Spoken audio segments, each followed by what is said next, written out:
Am I? Yo, what's going on, everybody? Welcome to another episode of the panel. We are going to recap a wild, wicked whirlwind of a weekend in the WNBA. And we're going to talk about a little NBA, obviously, and maybe some other things as well. I got Pim with me. I got Chill with me. I got Mars with me. There's probably going to be a couple other characters that are going to join us today. And, oh, by the way, this show is brought to you by Splashsports. Fellas, it was a crazy weekend in the WNBA. First off, I'm going to just set the table for everybody that missed everything or maybe wasn't tapped in. First, as you know, the last time you guys seen us Friday, well, the WNBA semifinals hadn't been set yet. There was one game that needed to be played between the Liberty and the Mercury. Well, long story short, Alyssa Thomas had a triple-double, 20 points, 11 rebounds, 11 assists, and she sent the defending champion, New York Liberty, back to Brooklyn in whatever contraption that they fly to Brooklyn in. And that set the stage for four teams in the semifinals. We got the Las Vegas Aces versus the Indiana Fever. They played yesterday. And then we got the Phoenix Mercury versus the Minnesota Lynx. They played yesterday as well. Fellas, let's talk about it. You in a good mood today, Ron? Yeah, he is. Why would I be in a good mood? I know it's Monday, Ron, but what's going on with you today, bro? I think it might be because yesterday was one of the biggest days in Seattle sports in a while. Why was that? Well, let me see. The Mariners won. Hey, Mars, The I see you Seahawks staying won. true to the blue.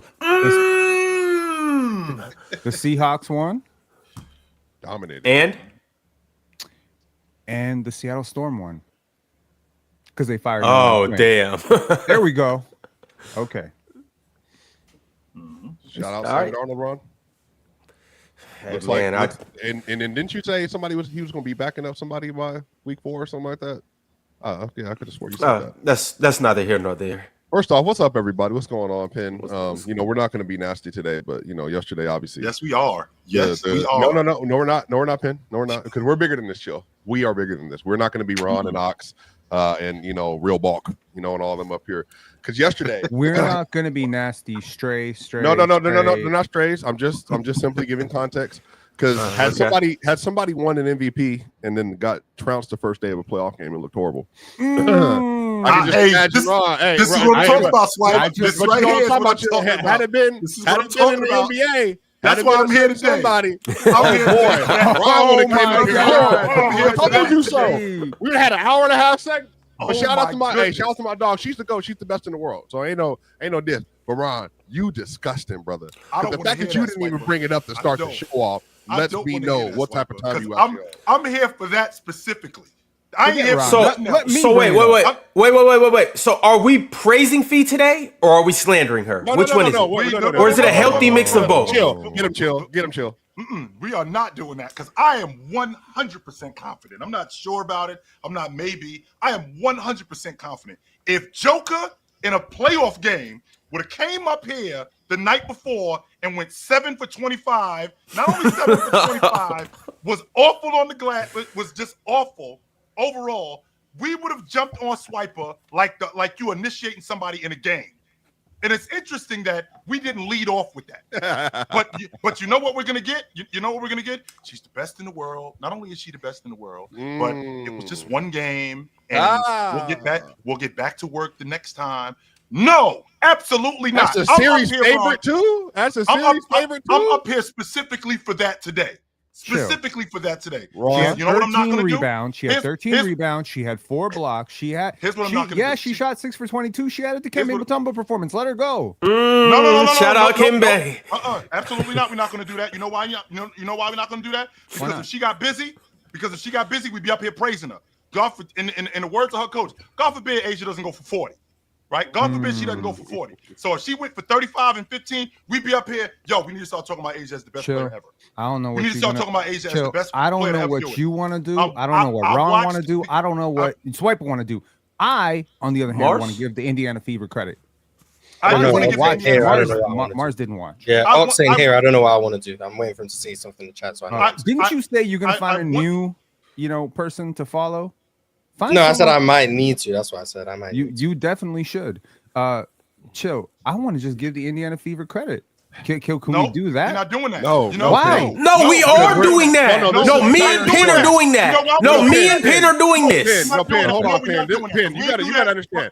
You gotta understand, Penn. This is not about you right now. And the reason why I'm saying that, because I don't want you to take this as whatever. This is about Ron. I'm trying to make a point about Ron in the chat and chill. Chill is correctly calling out the hypocrisy. Look at me, Ron. Look around. Look at me. He's calling out the hypocrisy of the politician up there. Mind you, bad politician that Ron is, who literally we started off, Penn. You are here on all these shows, Penn. You realize that what is it before game 7 or something like that, or game whatever, game 3 in OKC. This dude would start the show off with a troll talking about, oh, I thought you're best in the world. Oh, look at him, 7-25, 6-22. But then here come Ron, Asia Wilson, who I love, best in the world. Chill. Opening night versus in a playoff game versus a team without their best player. Dog. Kelsey Mitchell had 34 points, and we ain't even talking about it Yeah, yet. yeah. Kelsey Mitchell had 34 points. Odyssey Sims might have played the best game she's played in the year. Shout out Baylor. The reason why we didn't talk about Kelsey Mitchell, Penn, because the league MVP for the fourth time in 5 years played like garbage, and that's what we're talking about today. I don't even think she that's played what we're like talking garbage, about right now. That's the standard right now. You know why? And the reason why we're doing this because we didn't do this with Joker. When Joker got up there and Joker wasn't good, we hammered Joker. When Giannis isn't good, we hammer Giannis. It isn't about those other crews. It's about Giannis. It's about Joker. It's about Jason Tatum. When these guys are bad, that's what this is about. Now that's but true. When we get up there, Be the change you want to see, yo. Now that's true right there. He's preaching. No, Cypher's disgusting today. No. If Tatum would have started like that, ooh, boy, Chill would have been on fire. It would have been like me getting initiated into the Bloods. It ain't Asia's fault. I'm just letting you know. Who else got initiated into the Bloods? How y'all would have jumped on me? Oh Lord, no doubt about it. Ain't Asia's fault, man. I'm gonna blame Bam. No. We're not doing this. Ron wants to talk about Bam. how good the Indiana Fever are. When in reality, just before yesterday, the Aces had lost one game, Ron. They had lost once since August 14th. That was it. They hadn't lost yet since August 14th. They've been rolling. And you know why they've been rolling? They've been rolling because they've been rolling primarily off of Asia Wilson, who basically walked down Fee to win the league MVP. And now what we're going to do is we're going to come in up here after she was garbage yesterday, which she knows this, and you all know this. You want to talk about how Indiana done such a great job on her. Meanwhile, I got to watch Joker, and I got to listen to you dudes talk about how Joker had not won 2 40-15 games, 2 of them in a series. First time in NBA history. Never happened. So if you're going to do that with them, if you're going to do that with Joker, we got to get on Asia too. We have to. No doubt, but you're ignoring a very obvious fact here, a very, very pressing point. Nafisa Collier should have won MVP. That's what you're missing. No, we're not. No, and that's a fact. No, and that is a fact. That is a fact. No. Best player on the best team in the league. That is a fact. That nonsense. That is a fact. You don't even believe that yourself. You don't even believe that yourself. I'm gonna let you know something, Penguin. I'm glad. I'm gonna let you know something, Penguin. First off, I'm gonna let you know something, Penguin. Hey, Penguin. Zip Let it. me start by saying. Let me tell you something. I just ordered my first WNBA jersey of my life. Who? The first one. It ain't Caitlin Clark. It ain't Paige Beckers. What size did you get? Who is it? Extra Who is it, small, Penn? baby? No, I'm just kidding. Who is it? I got a medium. Nafisa Collier, is it? bro. Nafisa Collier. Best. But I do want to say, 18 points for everyone who voted her MVP. 1-8. Well, and 18. then Rickea Jackson got 1 vote too, so we should probably talk about the voting as a whole. But I do want to say, no Ron aside, meaning I'm putting all the nastiness aside. Chill. Asia Wilson, phenomenal player. She ties to most MVP wins in WNBA history with 4. She is by far the best player of her generation. When I think of Asia Wilson, I'm going to think of Diana Taurasi. I'm going to think of Cheryl Cooper. I'm going to think of other players that I grew up watching that were as dominant as she was in her era. The fact that she's 28 years old, 4 MVPs and 3 DPOYs, even though, today was, the one she won this time was contested, whatever.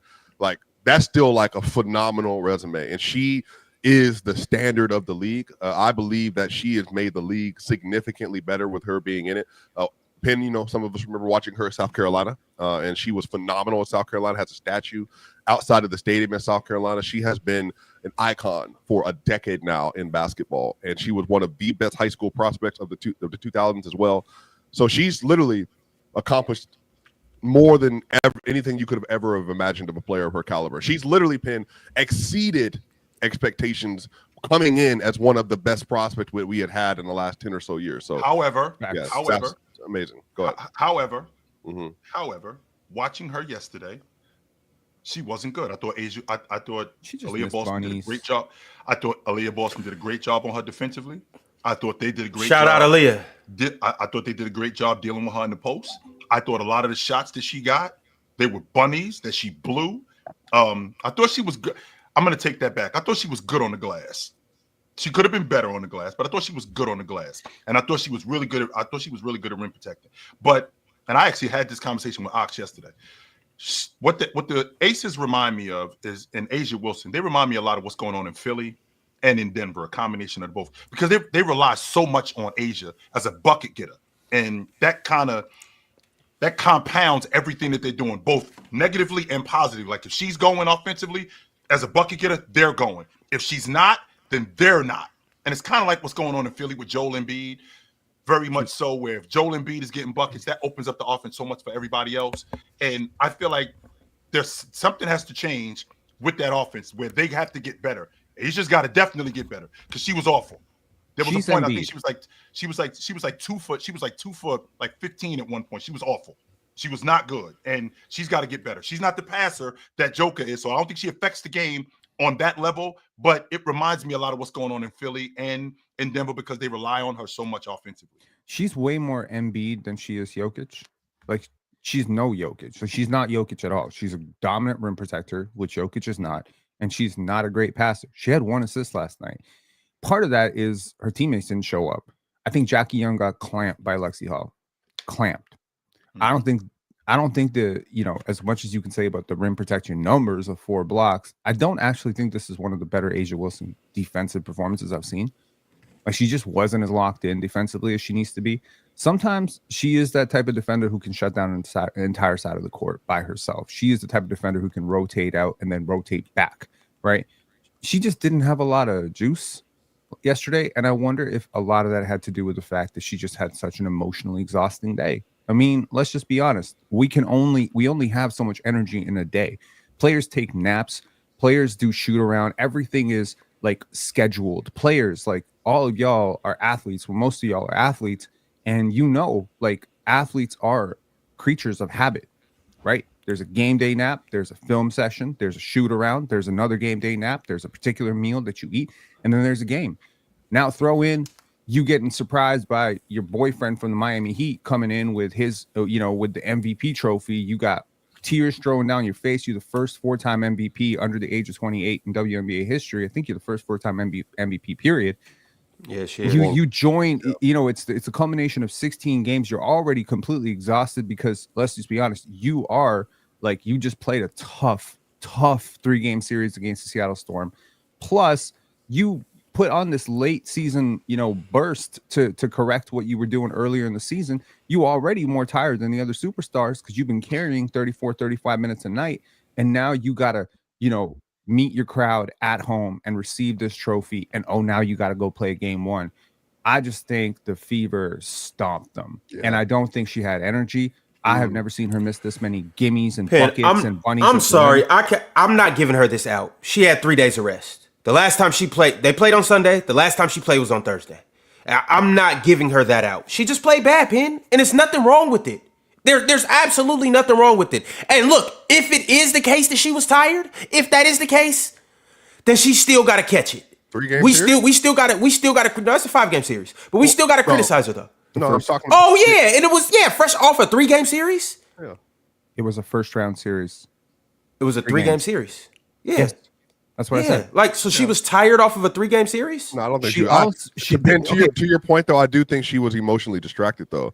But I do think that's legitimate. Like, winning an MVP in that status, to be fair, Penn, and be fair on Ron, not everybody can, like, when they win an award, go out and have a phenomenal performance, put up 40, 13-7 with no turnovers, or, 36 20 and 10 my God. with no turnovers. Who can do that? I'm just saying, but not everybody can do that. But I will say that I do understand Penn's point.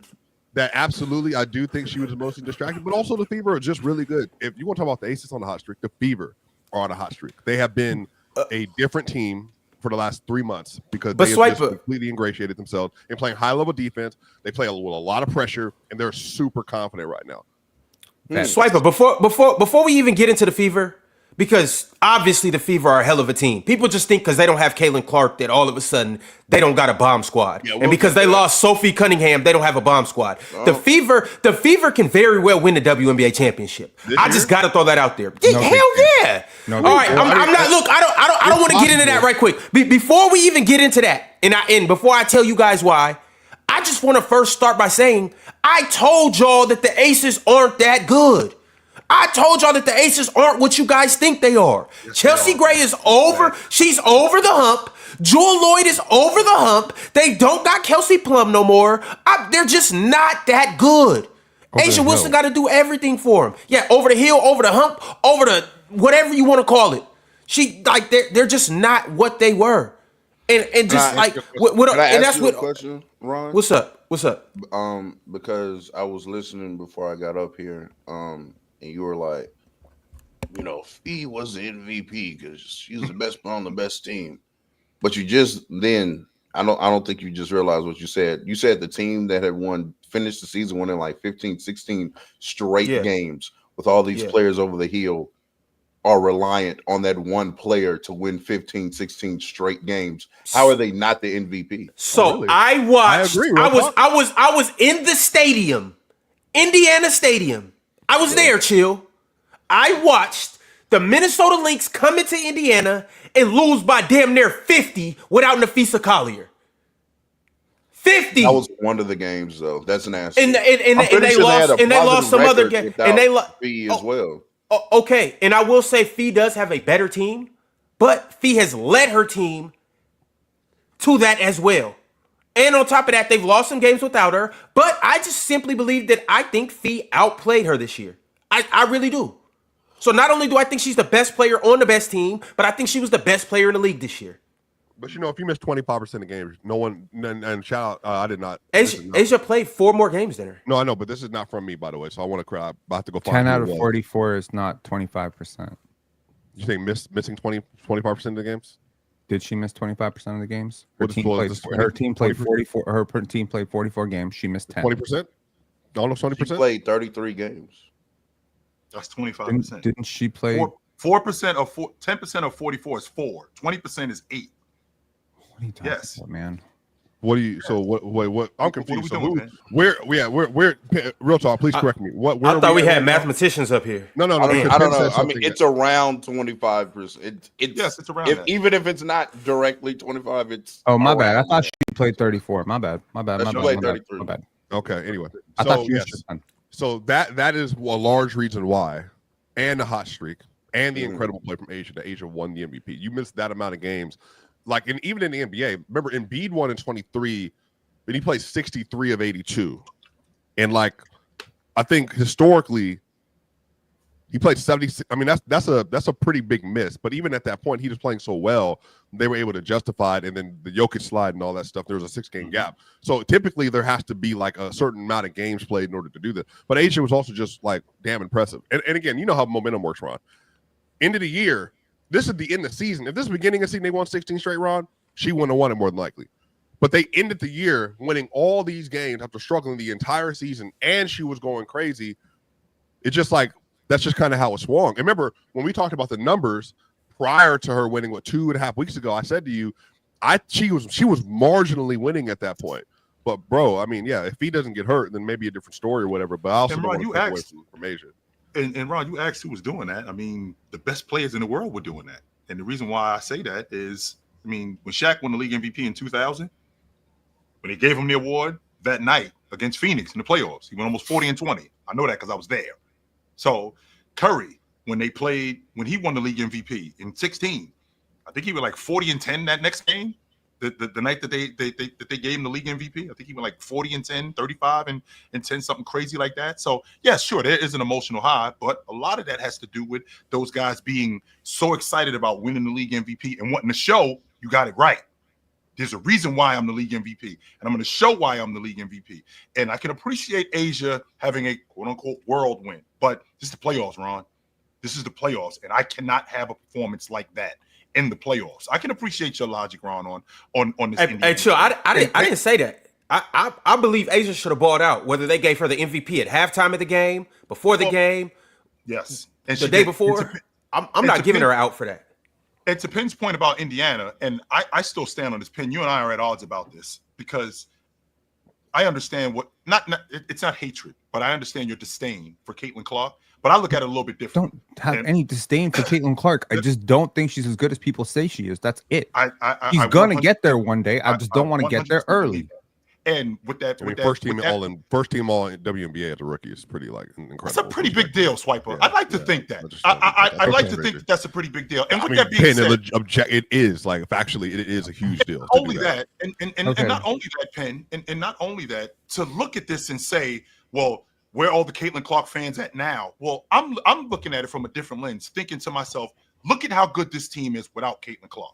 To back up your point, they were supposed to be contenders. Not how basketball works. Yes, like they were supposed to. But they were supposed to because they also had added Dewana in the yeah, she bounced. And she's no longer with the team. Sophie Cunningham, they had added to the roster. Which is fair. And the point that I was trying to make, Penn, is instead of the Caitlin Clark fans being in despair about this, I'm looking at this from a different lens. I'm looking at what this Indiana team is doing without Caitlin Clark, and I'm thinking to myself, wait till we get her back.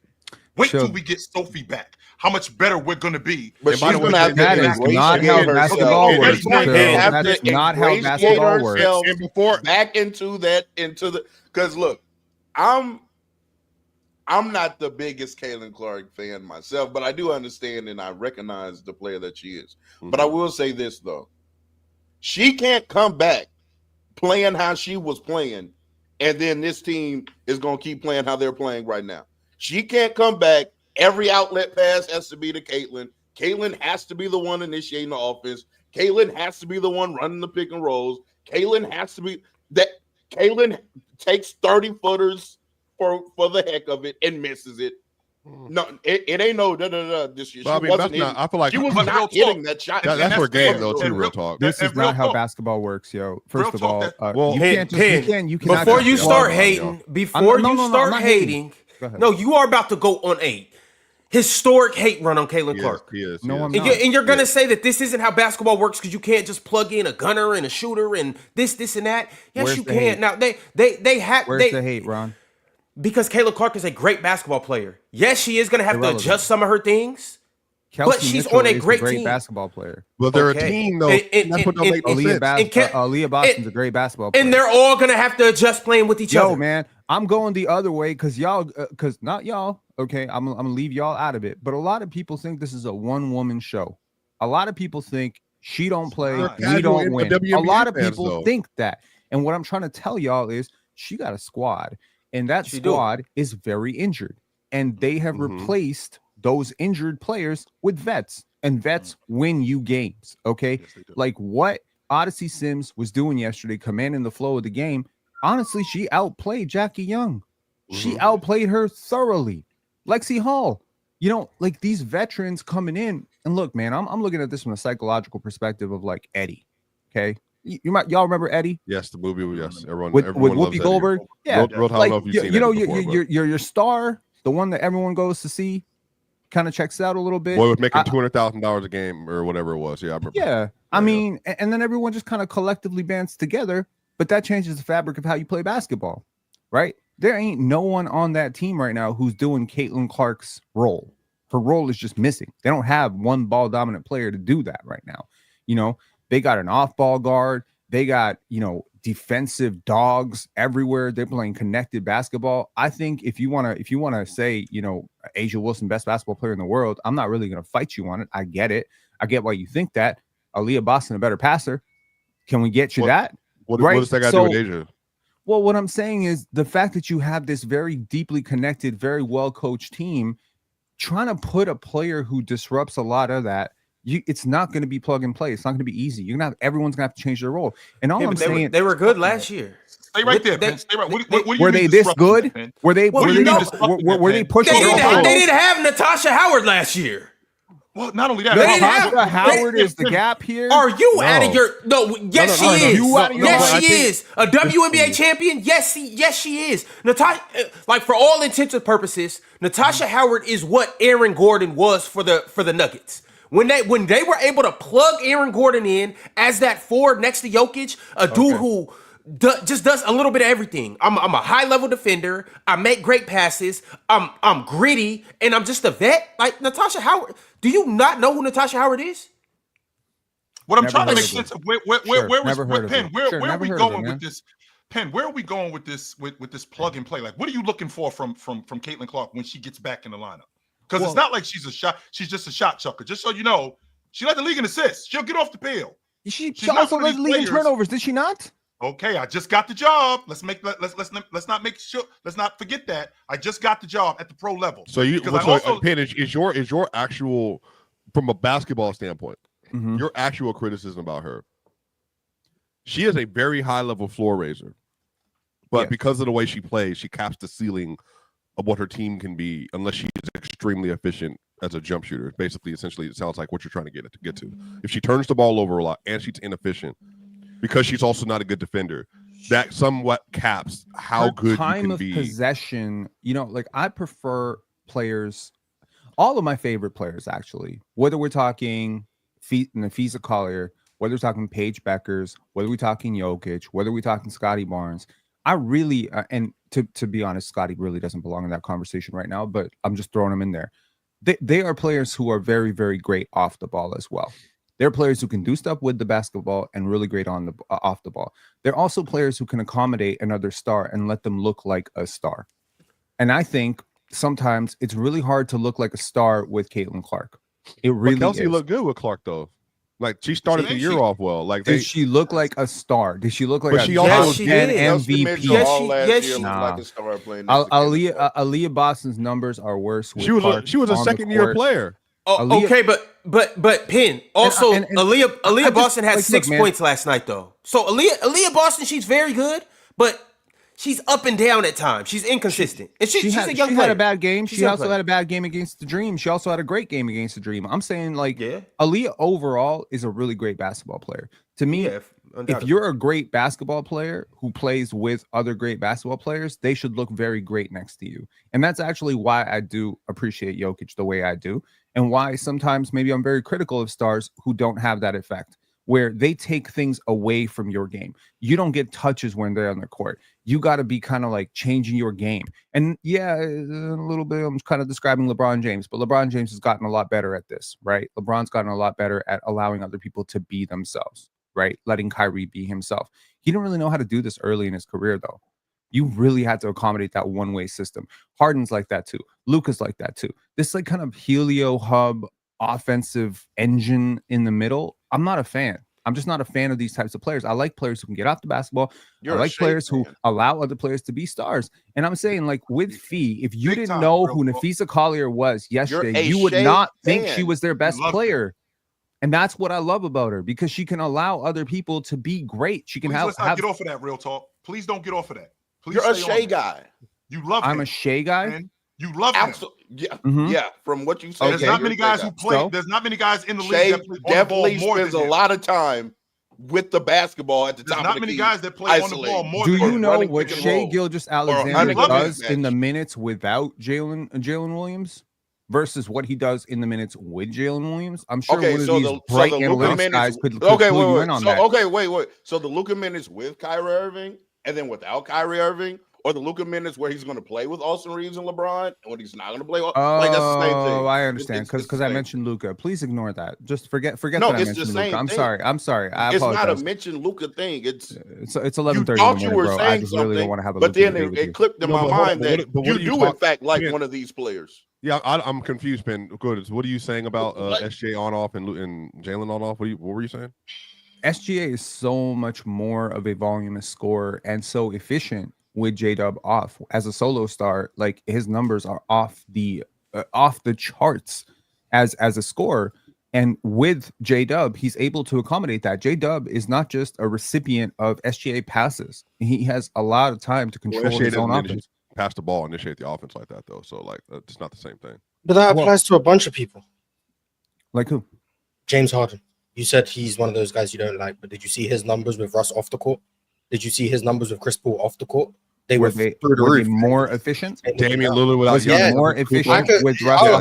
I'll get you the James Harden numbers if you want, but they were ridiculous. When last year, by the way, Damian Lillard without Giannis. We had this conversation. We were trying to figure out why it wasn't working. So this was not about them Giannis. It was just more so about why the duo wasn't working. He was averaging like 34, 7, and 7 on 50, 40, 90 without Giannis off the floor. So like we've seen this work. This happened before, but like I for me, that's not like an indictment on Caitlin. Even like and to be fair, Penn, when Caitlin was coming out of high school, which is now we're going all the way back, she played like this in high school because she had to. Because her team and legitimately was not good, but they still were very competitive. Go ahead. Can I just say real quick? These are the James Harden numbers with our Russell Westbrook. Per 75 possessions, 28.4 points per 75. What season is this, Mars? This is the 2020 season. They only played 1 year together. I'm talking about when they were in their prime. 28.4 points per 75, 6.5 assists, 6 rebounds, 61.5% true shooting. That's with Russell Westbrook and James Harden on the court. When Russell Westbrook was off the court, James Harden averaged 40 points per 75. 8.5 assists, 7 rebounds on 64% true shooting. So 12 more points, more efficient true shooting, more assists per game. But you said James Harden is one of those guys who doesn't do the things you were alluding to. But the stats would say the same way you used the J-Dub numbers with and without Shai, the Shai numbers with and without J-Dub, the James Harden numbers would say the exact same thing. So just curious about what's going on right now. Who do you think is more likely to accommodate a second creator, Shai or Harden? I just gave you the numbers you alluded James to. Harden. Shai and J-Dub. The numbers I don't think you Shai quoted is as ball for Shai dominant and as you J-Dub. think he is. The numbers you quoted for Shai and J-Dub to prove your point. I used the exact same numbers for James Harden.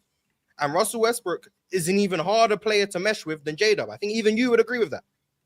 But yet James Harden showed this increase and the ability to scale back next to a guy like Russell Westbrook. But now you are how many of those minutes came but how many of those minutes came against A, winning teams, B, starting lineups?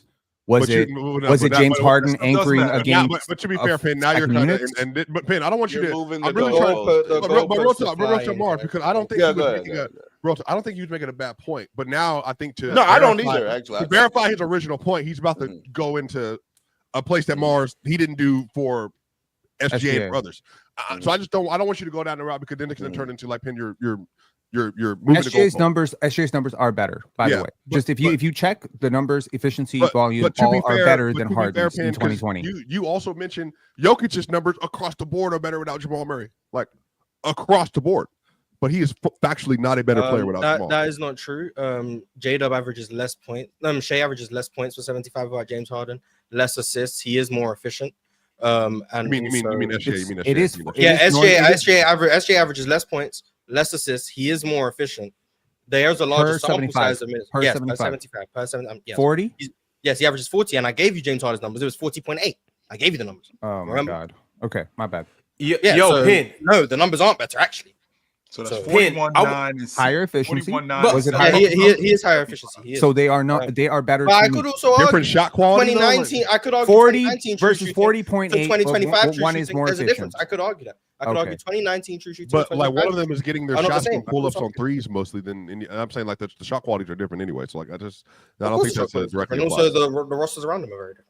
Yo, fellas, I'm gonna grab the wheel and we're gonna turn around right quick and we're just gonna reverse a little bit. Pin, because I want to just cut to the chase. And I just want to ask you a question, the same question I asked in the poll. So are you insinuating that next year the Fever won't be as good with Caitlin Clark? Can we just cut the chase? I think they'll be different. They'll be very different. They will have to play a different style of basketball, and it may produce similar results. It may produce less results. The reason I was saying that's not how basketball works is can you stop tiptoeing? I asked you a simple question. No, okay, I'm asking you a question. Do you believe based on how you perceive Caitlin Clark and her on-ball dominance, that this team, with you said, what's her name's a superstar, Leah Boston. You said Kelsey Mitchell's a superstar. Star, wherever you classify her at. You said she's a star. Okay. I don't think. Do you believe? If I did, I'm sorry, but they're stars. Do you believe that with the team that they have now, Caitlin Clark comes back next year, that they will be as good in the semifinals next year, doing what they did? I think they will be very good. They might be a game or two better or a game or two worse. What I'm saying is they will fundamentally play a different style of basketball, which I think is probably a little easier to stop in the playoffs. She's got to do a better job in taking care of the basketball, but they were winning when she was in the lineup. They were rolling when she was in the lineup. She's got to do a much better job. I think her decision making at this level, and because I don't think she understands blitzes as well. I don't think she understands hedging, especially with this level of athlete. I don't think she understands that. And I think her processing needs to get better. And I think it will because of the level of passer that she is. And I understand your point. Your point, Penn, is the Caitlin, kind of like what's going on with Wemby, how I feel about Wemby. Where we are with Caitlin Clark is where people want us to be 5 years from now. People think that we're there right now. No, and we're not. And I get that point. However, what I am saying is that with her back in the lineup, they're going to be much better because I do have a better ball handler. I do got a better distributor. I do have a scorer. I do have somebody that can command the offense. Same logic with Wemby. We're not where we're going to be with Wemby now, where we're going to be in 5 years. But with Wemby in the lineup, I got a better defender. I got a better rebounder. I got a better rim protector. I got a better shot blocker. So with him in the lineup, we're going to be much better. So with Caitlin Clark, they're going to be much better next year. But even if you said they're going to be different. It depends. It depends on how she plays. This is funny that we're having this conversation now because I was just having the same kind of conversation with Eli. Shout out to Eli about Trae Young yesterday, and it's like Eli. Yeah. When he's not trolling, he's a good basketball mind. But we were talking about how you look at Trae Young's volume numbers, and it's like, oh my God, 25 points, 12 assists, but it's like. He's so ball dominant.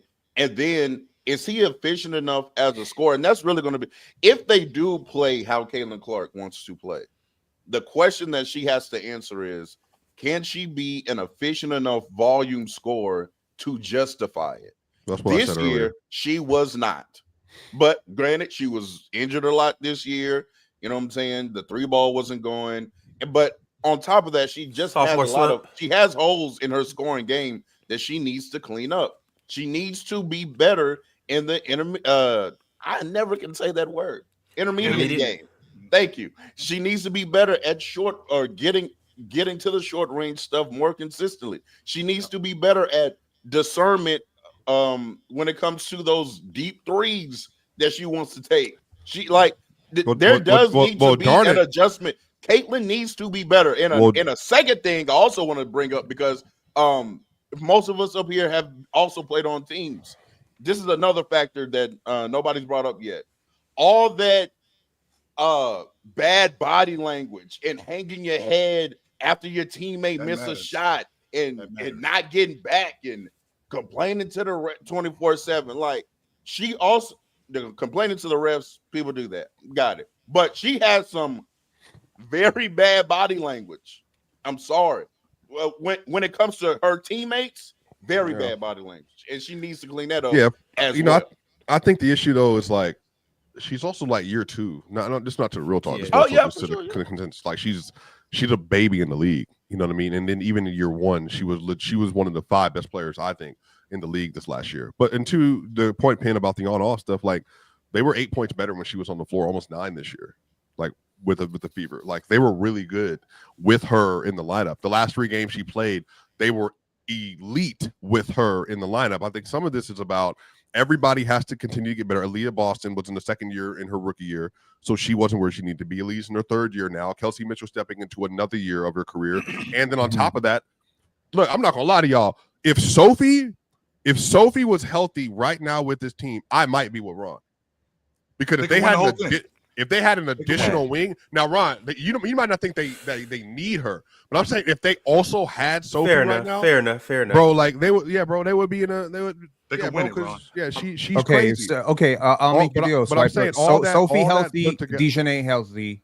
Who wins? Dejanay. Well, I still want Dejanay, but No, Dejanay, I'm saying shooting- between the two teams, who wins in a finals? Let's just say they beat the Aces, and we Well, I already mean, know what the Lynx are about to do. the Lynx. Well, the Lynx. Well, is the best. Zip. I mean, So- but Pin, But that's they're not- not. smoke I don't think that's a They're not 3 zipping them, and it's a 7 think they game smoked final them? series, No, right? Yes, I'm it's a saying 7-game 3 zip It's- as the Lynx are 3 zip right now. They haven't Yeah. lost the game in the playoffs. You know, the real season that counts, not that late season surge of They 16. played the Valkyries. This is more Asia slander. Oh, So? I got it. They played the Valkyries. And they just They whooped played the an Mercury, expansion bro. team in the first And they round. just whooped the Didn't Mercury. they almost You know wait, what? didn't they almost- Shout out to Alyssa Thomas. It was in a Shout out to dogfight. Alyssa Thomas. It That was was a one Wait, of the dogfight. hold Shout on. out to Alyssa. Wait, Don't- Pin. one of the They dopest almost quotes- lost to the Valkyrie. Yeah, the elimination game was a dogfight. Like, what are you they talking were about? down 14, but as you an know, alley as an fight. athlete, Swiper, that fourth I don't know what quarter that means. hit They different, were right? still in a dogfight. I don't know what that means. They were still in a dogfight with them. Like, that doesn't take away from what the Valkyrie did. was a Let me two-possession game at the end of the give you game. 2 situations, right? There's this one person who probably should have won MVP, and her team was down 14. They won. There was this other person who did win MVP. Her team was up 12 with 7 minutes to go, and they lost. See, you find out who people are in the fourth quarter. That's when shit gets tough. Oh wow. Okay, This is- that's when shit gets tough. Bro, I'm oh, sorry, bro. This is how you know, bro. When Fee boo-boos the bed, nobody brings it up because everybody Boo-boos just the bed. goes like, hey, When- look, When's the last time she boo-booed the bed, bro? Yeah, when's the last time she took a doo-doo in the sheets? She Real one talk? of the best playoff scorers ever. Look up Do the y'all numbers. see the? I don't want to do this because I love Do what? The 50, 40, 90 is great, but she's out there getting a lot of Jason Tatum buckets. But we're not going to talk about it. She just, You don't she get just, ball. It's fine, but she No, gets a no. lot of role player buckets. It's Real a lot talk. of role And player by the for way, sure. and by the way, she shot. And by the way, just to be clear, because I remembered 2 points. she for shot Alyssa 6 of Thomas. 16 in the first game versus Valkyrie too. Like she shot Cool. 16. Yeah, 16 in that game. exactly. And Like, she struggled. and And, what she happened? was struggling Well, in that we game. won. And then she ended the game well. But Penn, to the point though, she shot 37% in that game. It was a 6-point win. And you even said like they smoked them 3-0, blah blah. That first game was on. The game came down to the last 2 minutes of the game. Mm-hmm. And she wasn't, and I'm saying that, like, I think for me, this idea, Pin, and this is, because now we're on a different thing. Bring it back to the fever. I think that if Sophie was here, if Caitlin Clark was here, I'm fully on board with there's an absolute probability that they could win the WNBA title this year. They're that good. I think if they had Sophie, they could potentially win the WNBA title this year, in part because now that, again, we can move away from Ron and the stuff he does when Jokic has a bad game as an elite player. What I'm saying is Kelsey Mitchell was crazy. She went nuts yesterday, but she's been playing like this all season. She's legitimately one of the best scorers in the league consistently. She is a great, great, great player. And the way that they work together, Penn, to your basketball point, how on time they are and running their offense, defensively, they are all connected to what they're supposed to be doing. They were ravaging Asia Wilson defensively yesterday. Mm-hmm. They literally would not let her have any breathing room inside the paint at all, which is why she shot as bad as she did. And to the Y'all point of think Penn, so? when you miss bunnies, a lot of times that has to do with you're distracted by the potential contact that could be in your way or around you at the rim. And so then you get discombobulated and you start missing layups. The same thing that Ron, we saw happen in Jokic when he was 7 of 25. He was missing hooks and layups and floaters and all that because OKC's defense got to him. It happens sometimes. But I think, if you tell me right now, Penn, if the Fever win game 2, oh yeah, series is over. Yo, I'm trying to tell y'all, I am not surprised. Right quick, Pin. I'm not surprised at all by what I seen from the Indiana Fever yesterday. I'm telling you, I'm not. Natasha Howard is a 3-time WNBA champion, a defensive player of the year. Aaliyah Boston is an Olympian. She is like that. Kelsey Mitchell, we done talked about Kelsey Mitchell this whole time. Lexi Hall is a 3-and-D savant. Like, that is what she does. Is one of And the best scorers we've had in basketball, period, in the last 20 And years. Lexi ain't no little girl either. Like I said, when I was at that game, I was in the back tunnel. Lexi Hall walked by me. She's an inch shorter than me. I'm 6'4", maybe 2. But like Lexi Hall is tall. So I'm saying that aerial powers is the truth coming off the bench. Brianna Turner is like that. Like I'm telling you, they go 8 deep. Yeah. But the 8 players that they play are very good. Like, Yeah. I'm not chill. I'm telling you, I'm not surprised at all. And a lot of it, once again, I'm gonna say her name one more time. She's not the best scorer. She's not really the best offensive player. But what Natasha Howard brings, that intangible of just being a veteran, a defensive anchor, and on top of that, she's that connective offensive player, can still get downhill, get layups, offensive rebounds. What she brings is, I'm telling you, it's second to none. She brings championship caliber, just intangibles. I'm telling you, this team is going to be a problem for the Aces. And as a matter of fact, I'm gonna just say it. I got the Fever winning this series. I got it. I looked up Second Spectrum, and there's a very interesting stat that I just wanted to pull up. Swipey, you'd be very interested in this. Your Jokic mentions per minute are at 0.133 right now. You are on track for 24 Nikola Jokic mentions in a 3-hour episode. You might want to scale it back. In case this is interesting information for you. I'm just saying. Bring it In back. in a WNBA segment, this is crazy. Okay. First, okay. This is I crazy want to pace. say, I want to First and say foremost, very quickly. I want to say very quickly. I think to Swiper's original point, About Jokic? I don't know. I feel like Asia's for sure going for 30 plus next game, like for sure. I just feel like she just missed a whole bunch of stuff that she usually makes, and it bounced on the rim and fell out, and it bounced on the rim again and fell. Like, I don't know. I feel like Asia's going to be fine. I do think we need to shine more of a light because we've talked about it, but we haven't really talked about it. Bro, Kelsey Mitchell is one of the. I was saying that Kelsey Mitchell last Say it, year real was talk. Say the it. best scorer on the team last year, and I was getting hella flack because all the CC, captains. You know what I'm saying? Let's take it a step further than that. Who's the best guard in the league? 2025. Who's the best guard in the league today? Is Kelsey Mitchell the best guard in the league? Kelsey was the best guard this year. Hey. Yeah, I'll say that. In 2025, is Kelsey the Mitchell the best guard this in the league? Yes. It's between her and Alicia Gray. It's between her and I got to put some respect on Alicia Gray because she was hooping this year. But And you know what I like about Kelsey too, Chill? Kelsey pick up. Mm-hmm. Kelsey moves her feet and stays in front of the ball as well. And I think that's going to add to this team being a better defensive team when another player's been out so far to finish the season as well. Kelsey you can appreciate this. Can create a shot off the dribble, can shoot on movement, can get to the basket, can pass, is a willing pass. Like, to me, sometimes I'm watching Indiana, I'm like, dang, can Kelsey be a little bit more aggressive, a little bit more selfish? I feel like, you know what I'm saying, she can get to 30, 35 pretty much anytime she wants to, but she keeps the team involved. Like, you know who she reminds me of, real talk? People won't like this as much, but they don't think he's as good in his league. But Tyrese Maxey, she's super fast. I can see that. Super athletic, great pull up, super fast handle, and she can move. And like literally, like the way she gets you into her dribble, you're backing up because you know she can drive right by you, or she can just do that little step back pull up that she does. I think she's phenomenal, bro. So like Ron, she's great. Keep going. Go ahead. No, go ahead, Sean. So, Ron, two things, and Mars loves this. Mars loves a scorer who can adjust. Like when you take this away from them, they can do something else. And I'm watching that game yesterday, and they're sitting on Kelsey's weak hand. Are you going to sit on my weak hand? You're going to sit on my strong hand? If you're going to sit on my strong hand, I'm going to go to my weak hand, and I'm going to be super effective with it. Okay, so now they sitting on her weak hand. They sit on her weak hand, and she's going to the strong hand and slamming on the brakes.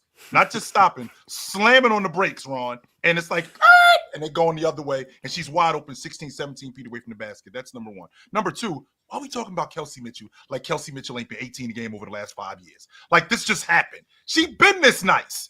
She's always been doing this. She was this when she was in college. She was a bucket getter. It ain't like she got with Caitlin, and then all of a sudden, Caitlin just took that away from her. She was always getting buckets when she was with Caitlin. It just so happens that this season, without Caitlin being there, even though when Caitlin was in the lineup, she still was getting buckets. It just so happens that it's just a little bit more amplified. She's still doing the same thing. And if we're talking about the best guards in the league, I mean, I don't know if there's a better guard in the league than her. I think she's the best guard in the league. All right, fellas. Well, this is a good time for us all to transition and cannonball into a nice pool that Splash Sports has presented for us. On Splash Sports, when you download the app and when you click on the link in the description or when you scan the QR code on the screen, you will then go to a very nice website. On that website, you can make your picks in the different sports that you like. This could be baseball. This could be NFL. This could be NCAA. It even could be the PGA. Now, the thing about Splash Sports is they have a lot of different contests for you to choose from. But what we are trying to encourage you guys to do is our NFL Pick'em contest. And with the NFL Pick'em contest, it's very simple. You will join it and you will compete against other fans. You won't be competing against Splash Sports as the house. And once all of those fans join into the game, the NFL Pick'em, you will pick every single game from that week. So when we do the NFL Pick'em for this week 4, you will choose all the games on the NFL slate. The person that gets the most games right takes home the most money in the pot. And here's the thing. We did a free NFL Pick'em last week. The week's not quite over. You guys know there's Monday Night Football. But tomorrow, we should know who will be taking home the first place prize, the second place prize, all the way down to who came 25th in the contest. Shout out to everybody that joined. And once again, scan this QR code because you don't want to miss the next contest that we have coming up. Salute to y'all. We'll see you in the winner's circle. Compete against fans, not the house. That's what amateurs do. Joe, you mentioned something about Kelsey Mitchell. I cannot let it slide. You said that she been cooking, blah, blah, blah, blah, blah, right? All this stuff. I ain't debating her high school merits. I just want to give you her numbers with Caitlin Clark and without Caitlin Clark, okay? With Caitlin Clark in 13 games, she averaged 17 points. She shot 42.6% from the field, and she shot 28.6% from the three-point line. Without Caitlin Clark in 31 games, which is a lot bigger sample, but granted, without your best player, without a top 5 MVP, right? 21.5 points on 47% shooting, 43.4% from three. That is a jump of nearly 16% from three, 4% from the free. Is that what it was last year too? Yeah, but that's why that's like Penn. You keep trying to like get this off. Like you're getting off the same take. Kelsey played well with Caitlin last year. You're saying the same thing. We're on the same. I'm not side. saying the same thing. I think Kelsey already plays really good with Caitlin Clark. I just told you the numbers. She's not that good with Caitlin Clark this year. But you're saying she was better. They played a whole year last year together. Yo, Penn and real talk. Like, serious question. Are you guys going to do this in the PCL this weekend or this week? Are you guys going to argue with your teammates? You guys are on the same team. No, clearly, no. I'm somewhat with him. I do think that you already got some dissent. Kayla needs to adjust her game when she comes back. But I already know because I was watching them a lot last year that Kelsey played very well with Caitlin Clark last year. All I know is you said they're on the same team. Right now, they're on the same team because they're on the same side of St. Caitlin Clark. Yeah, basically. Oh, all I know is real quick, Ron. Real talk don't play for the Utah Select. We could get right back to Kelsey, but Ron, you brought up Splash Sports and you brought up the NFL Pick'em. Swiper. All I know is Mac Jones doesn't suck. That's all I know. All right, he doesn't suck, but also, Ron, I have to apologize to the community. I went 2 of 3, Mars. I got the Buffalo Bills right. So I got the Chiefs right, 22-9. But you know who folded me, real talk, who lost us the weekly, the pick'em for all 3 games? You. The freaking Texans? Packers field goal unit. Oh, man. Bro, did you see that, Ron? How you get, matter of fact, and somebody correct me in the chat, I think there were 4 block kicks. Because, matter of fact, there were 2 in the Rams. The Eagles game. won off a block kick. Yeah, there were two blocks in that game. There was a block in the Packers game. And then there was a block in another game. I think there were 4 blocks. It was a block in the Seahawks games. Y'all getting me into football, man. I watched the Chargers yesterday. Yeah, it was a good game. You watched the Chargers. See, that's what I'm saying. And what they do, Penn? They won. And watch this, Mars. Who'd they beat? Who'd they beat? They beat the Broncos. But here's the Denver Broncos. But let me tell you how. Let me tell you how in good the final it was, 2 seconds. Let me tell you how good it was. Yeah, was that's why that was nasty. The Broncos they were winning the whole second half. They should have won. I seen Swiper hating on his quarterback. That's why I see. Hating or talking accurately on the quarterback. Hating. As far as I'm concerned, he was hating. I ain't watched the game. He was hating. Now, one thing you'll never get out of me is bias on football. That's never gonna happen. You got to play well to win my heart. It's never gonna happen. I don't care who you are. It's never gonna happen. Bro, until you find out that Nikola Jokic is retiring to become a linebacker. You ain't getting it all. A linebacker. He gonna be a center in basketball and a center in football. There is no bias in football. Like you got to have it or you don't. There's no making it up. You can't just be honest. Take a triple. We can't hide you. 6'11" QB. There's no way to do it. So hold on. 6'11" QB. So yesterday, Justin Herbert was pressured. Giannis straight on half. No. Remember he got the triple double. Yeah, no, I know what I'm talking about. Like, there's no way to garbage time a 80-yard throw. Like, you know what I mean? Yeah. But do you know yesterday that 50% 42% of Justin Herbert's drop back yesterday, he was pressured on 4-man rushes. He was pressured on 60% of the 4-man rushes by the Broncos yesterday. Nick Bonito, by the way, real talk, you don't watch football a lot. Joe Alt is probably a top 3, if not top 2 left tackle in the league. He was getting destroyed by Nick Bonito yesterday. And Justin Herbert, on the play of the game, Zach Allen, second team All-Pro, mind you, he evaded the sack, ran out to the left, turned his shoulders, he threw it and dived into Keenan Allen. Yeah, bro, Herbo's an alien, y'all.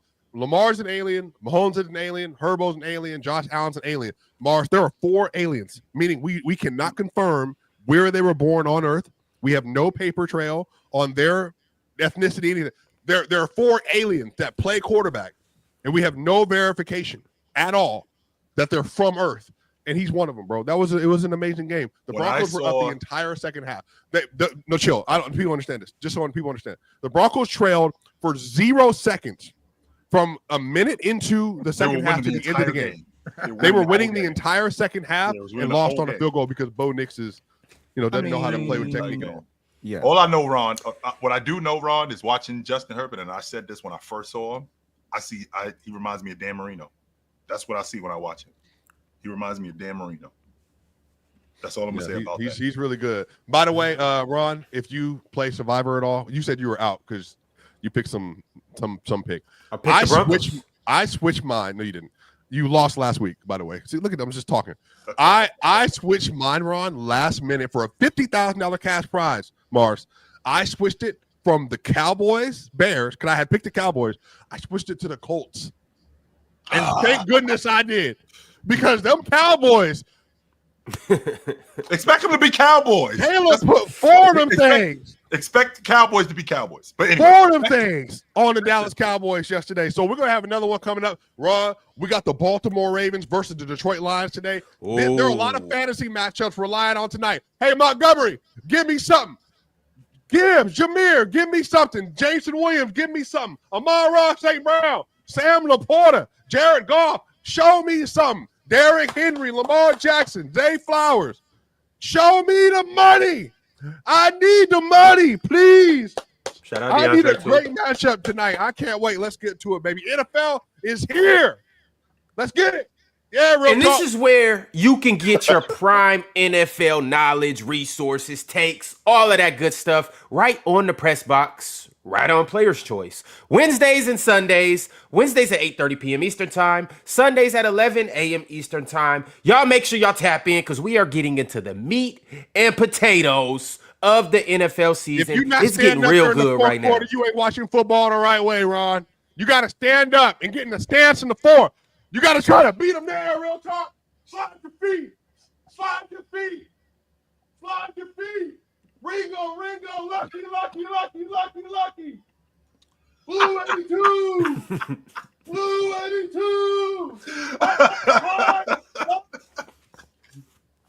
You got to be in the game.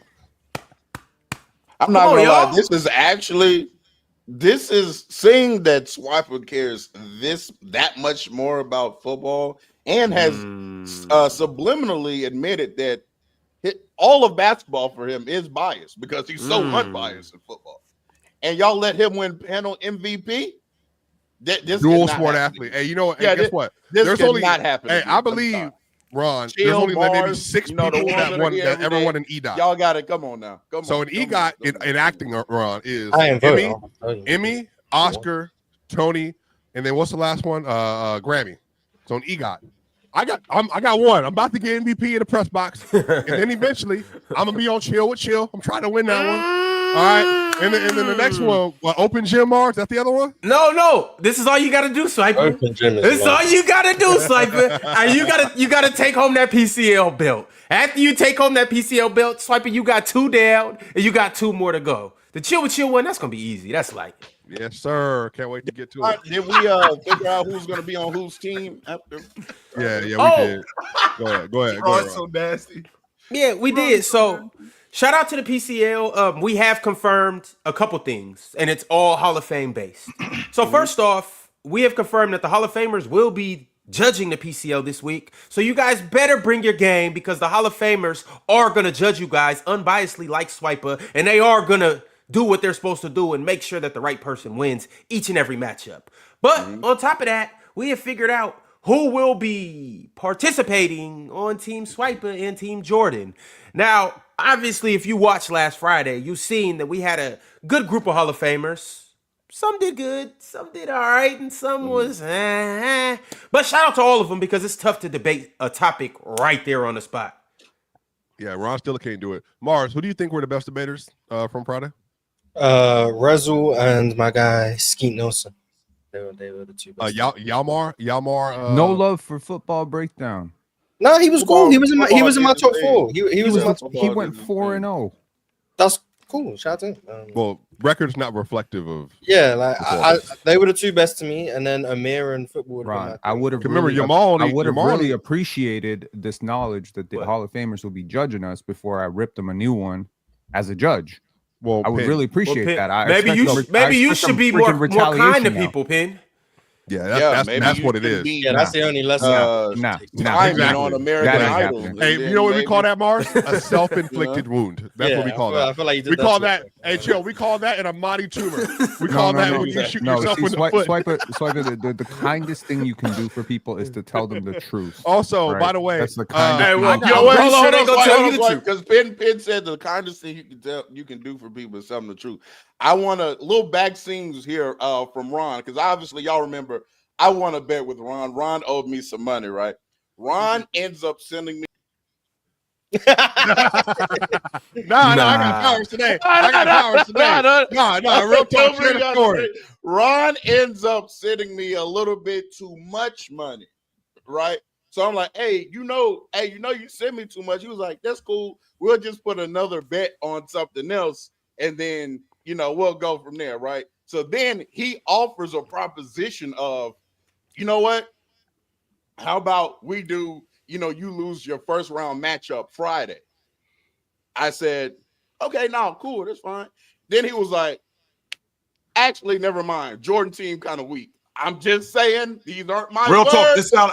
Oh my goodness. These are not my words. Dealing with Ron. These are words of the host. So hold on. Jordan's team is, and so this is just for clarity for everybody. So first off, it was two Hall of Famers that got a chance to advance.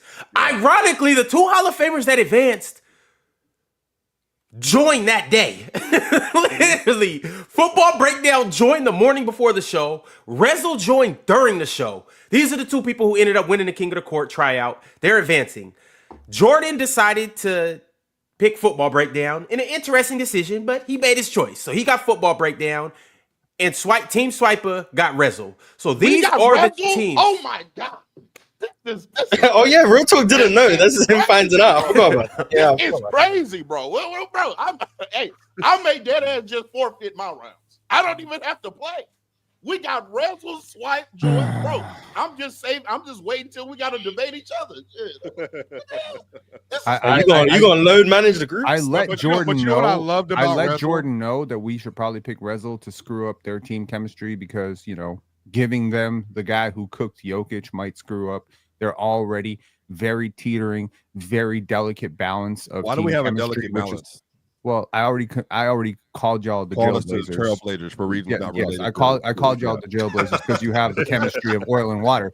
But to add Football Breakdown to this interesting hodgepodge would be like adding, I don't know, Pacers Meta World Peace, to the Portland Trailblazers. They were on pace to win a championship. Or like, They Okay. They were the favorites to come out of the East until that happened. I just wanted to add a Jokic hater to your crew to see how you would I already have react Real to Talk. get- Real see Talk you- is literally to on see the you team. get all off tilt. Real But Talk is instead, the Jordan- number one on Twitter right now, on trending Twitter. He is number one. I have him on the team. What, I'm a what do you Jokic mean he's truther. number I one don't- trending? What does that mean? I don't identify as a hater. It's 2025. You don't have to identify. I can No, look at Real your Talk's right. Real Talk's yeah right. life I life do and not behavior. identify as a hater. But this is what I'm saying though. Rezel, the reason why I love Rezel, Ron. Rezel got on the show, okay, day of, Ron. Did well in the debates, and I thought he was skilled, by the way. But he's also around Mars' age. So when Mars said to him that he lost and it was a clear loss, Rezel got so incited, like something woke up in his blood, that he went to the same place Mars does when he gets challenged about stuff. Pulled up on Mars, rolled the window down, and started firing off. And I'm just like, yo, He shot up the neighborhood. like, Shout yeah, out bro, he Rez, was man. going after He was on everybody, bro. timing. He was And I on was just timing. like, yeah, I want that on my team. Put that on my roster. Hey, what did they say? Remember the Titans, Ron? Hey, attitude reflect leadership, captain. Put them on my squad. I want them. Give them to me. Hey, we about to cook up. Real talk. We gonna make it through the round. But all I know is that semifinals and finals.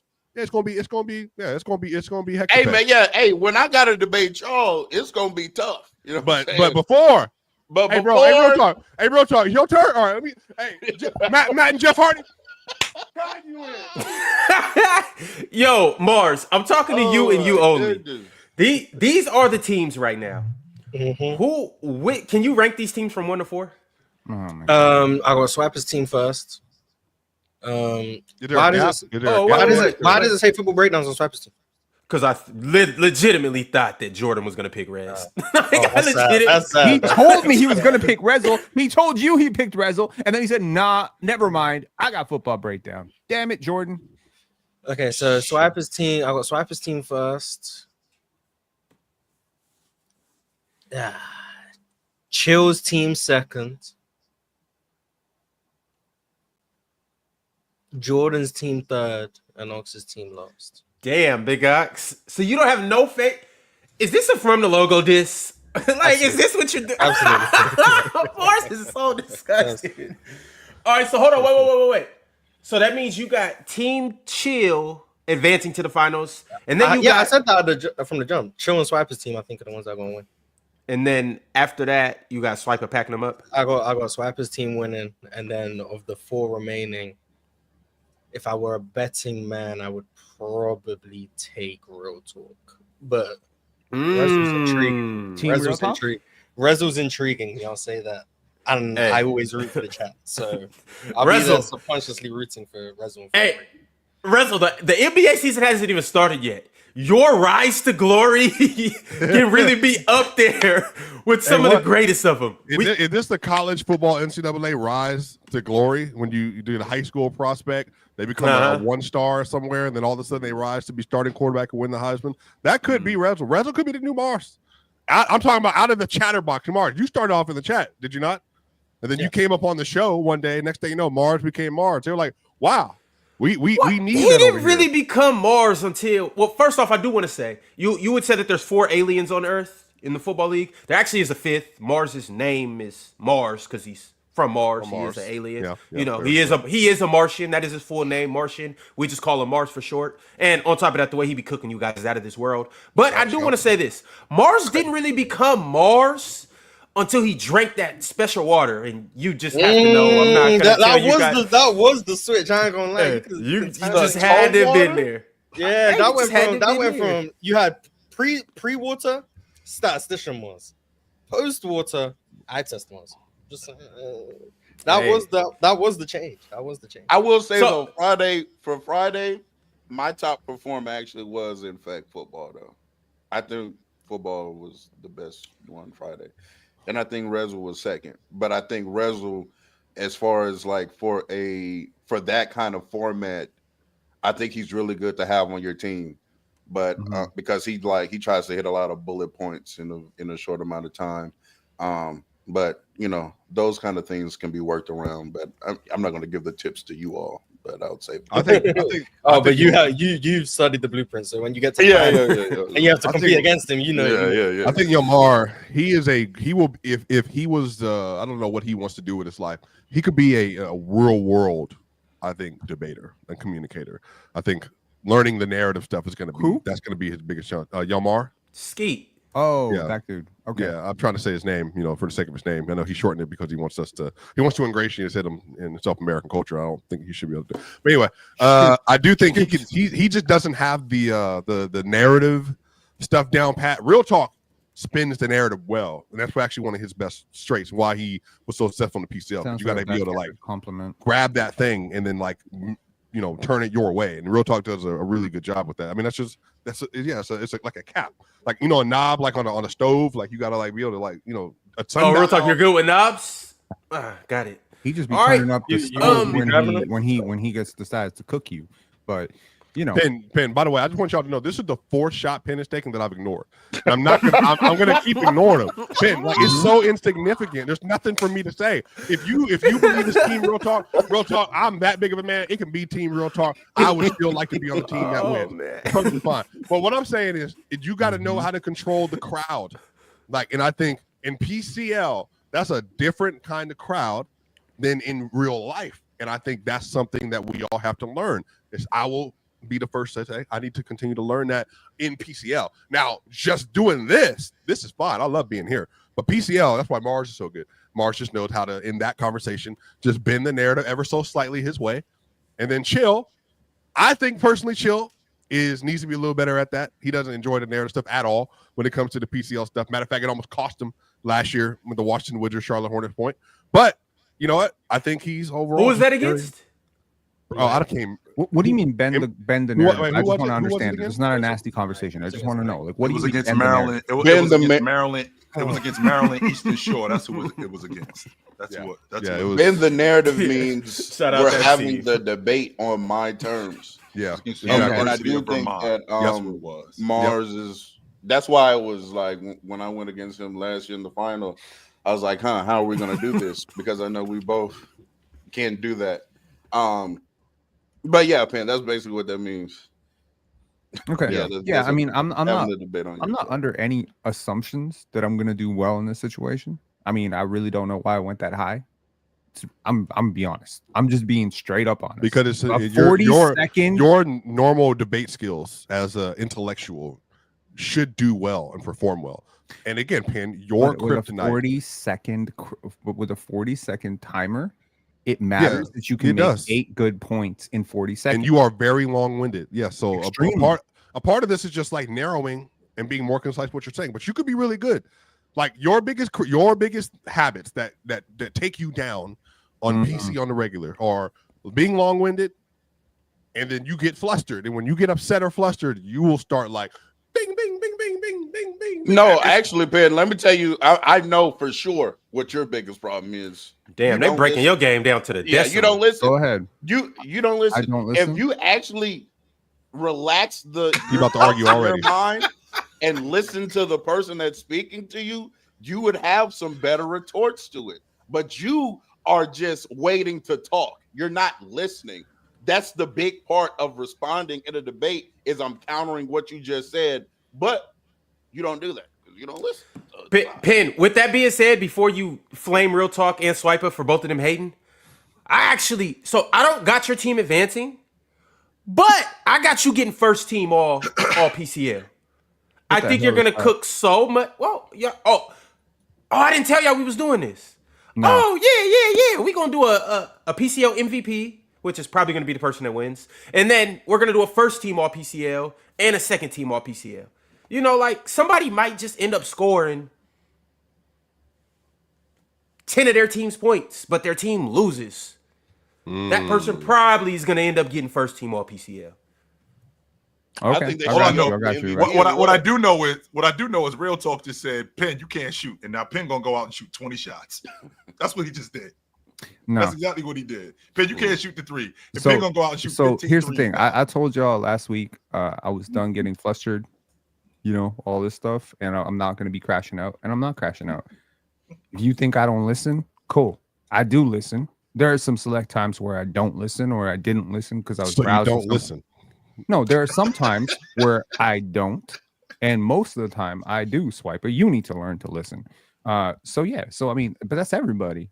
You don't think there's a moment where you weren't listening, Swiper? You don't think everyone on the show? I think this doesn't have a goes to moment my. where they're not This listening? goes. To I mean, my no, point. everyone has times where they don't listen, but not everyone decides to input themselves into a conversation when they weren't listening. That's true. That's true. That's where you seem to go wrong. But you know, here's the thing, Mars. You've already mentioned this. You're very constructive with your thoughts. Like you do think before you speak. Quite a bit, right? I don't think too much before I speak. I just kind of speak and I see where I go with it. You know what I mean?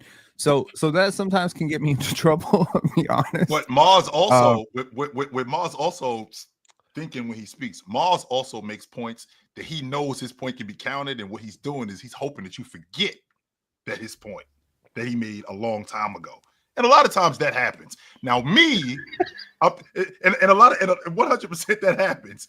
And me, Mars, I'd like to think of me as the lawyer I want to call this witness back to the stand later on.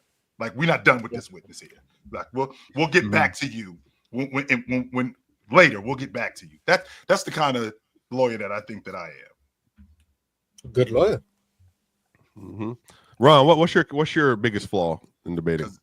Mars made a really interesting comment to me last week when I brought up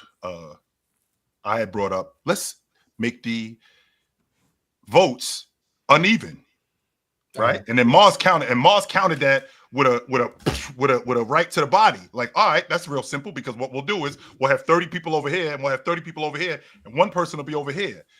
Now this goes back to my original logic of, how about we call this witness back later? Because we want to rebut that. We'll call this witness back later. Because I vividly remember a conversation that Mars. Oh my goodness! Okay. I vividly remember a conversation that Mars and I had. And Mars, how well do you care about the third or the fourth place votes in the league MVP conversation? Oh, I don't know why I said no. I'm scared. I don't think I care. I don't think I care. You couldn't care less, Mars. Yes, to be quite honest with you. In fact, I've actually made cases for guys being in the MVP conversation. Oh, Chill. okay. Absolutely. Yeah, absolutely. Yeah. Chill. It's only two guys, Chill. That's it. There's only two guys. And I'm thinking to myself, Mars actually made a point that it's only two guys. But then when I say coming up with guys having an uneven vote, he forgets that I remembered that stuff. I didn't bring it up. No, I didn't bring it up. No. And it worked. I don't know what to tell you. Yeah, it did work. Yes, it did. Mm-hmm. That's why I had to retire from the PCL. Swiper, did you hear that? Mm-hmm. Cool. Yeah. So I mean, look. I think Pence also, he's trying to be funny. It's just the timing is just not, Oh, right. I need to Ron work too. on my, I need Ron to is work on my awful at that. comedy is Put all that out this timing. way. Yeah, comedy is Ron is 100. Ron is the middle child who wants attention.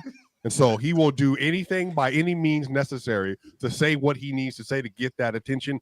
Timing be damned. He doesn't know the timing. He hasn't learned comedic timing. Ron, we'll be having I'm talking about a stupendous conversation. And it's rolling too, by the way, Swiper. Like, I'm talking about like the alliteration theories. Yes. The object knowledge. It is like rolling. flowing. And then here comes Ron. Here you go. Well, you know what I thought? It's just like, yo, real talk. This is disgusting. I'm you just know saying, this is disgusting. Real talk, am I lying? Am I lying? Yo, I don't wanna real get my talk. You want to go get a playback? You want to go get a playback? I don't know if I'm finna do this today. I don't want to besmirch my brother. But Ron, I love you like a brother. You know what I mean? I'm here for you. He ain't lying. I'll tell you that. You know, I'm just telling you, bro. None of y'all have the timing of Jordan, so maybe you need to take notes. And this is why we boxing, Ron. Jordan definitely the funniest person on the panel. Can we agree on that? I mean, the you be glazing crazy. I'm not saying you wrong or you right, but you be glazing Jordan crazy. I'm not glazing. I'm telling you, I ain't say you're glazing right now. I'm saying you do be glazing. Which Jordan? Whether that be on Twitter. Both of them. There's a direct correlation. I'm giving credit where credit is due. Jordan got that peak comedic timing down.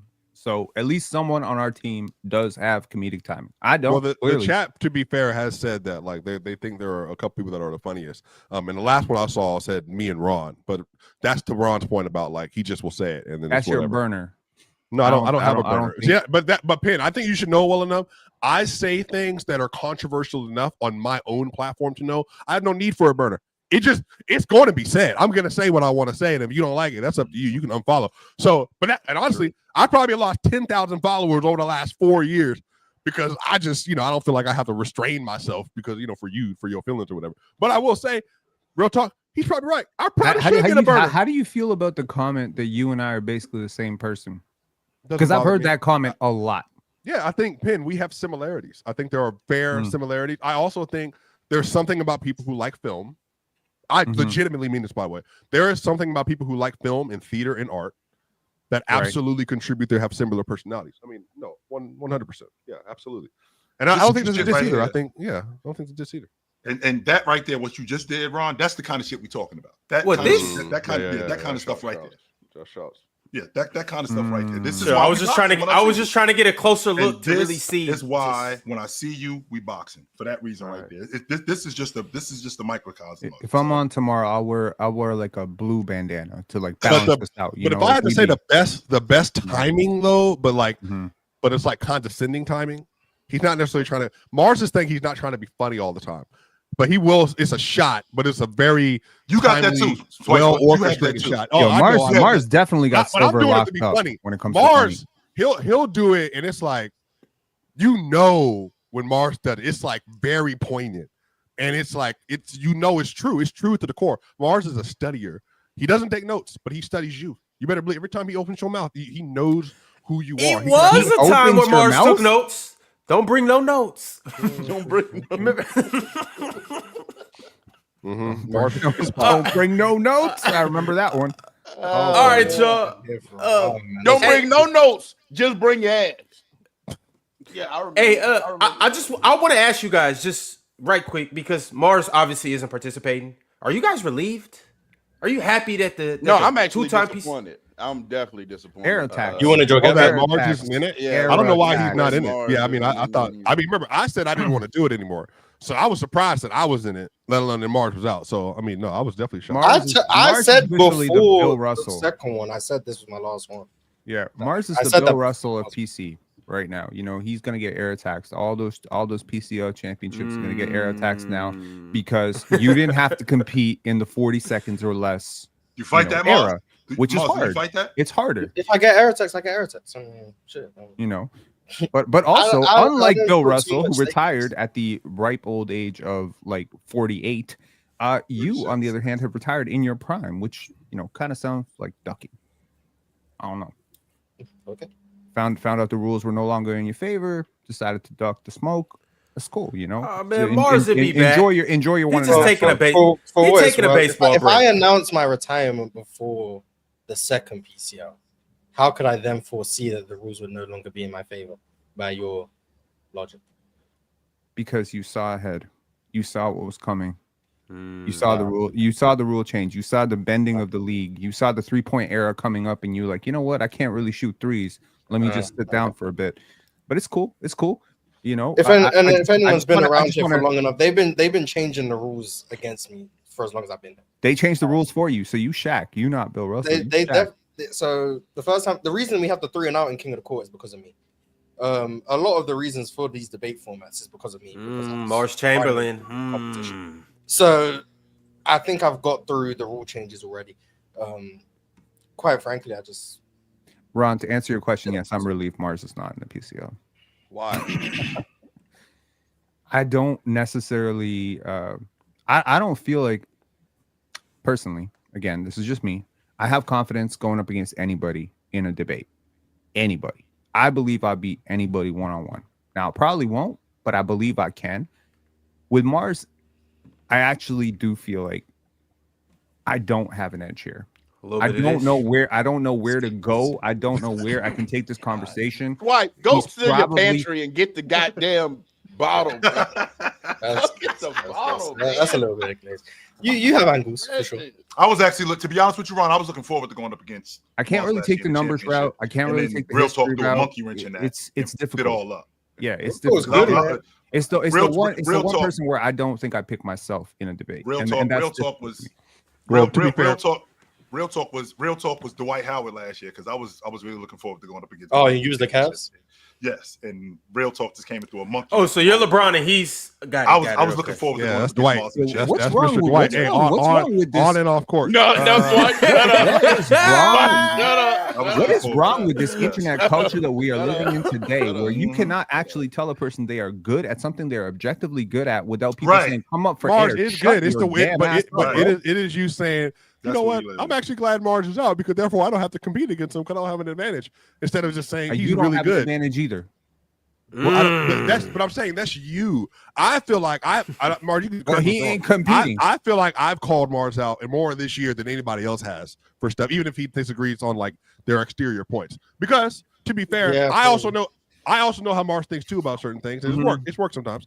But why would you not want to compete against people that are like at the top of their game? Real Talk and me have known each other for years. I know Real Talk was looking forward to competing with me in the PCL because we've argued Cool.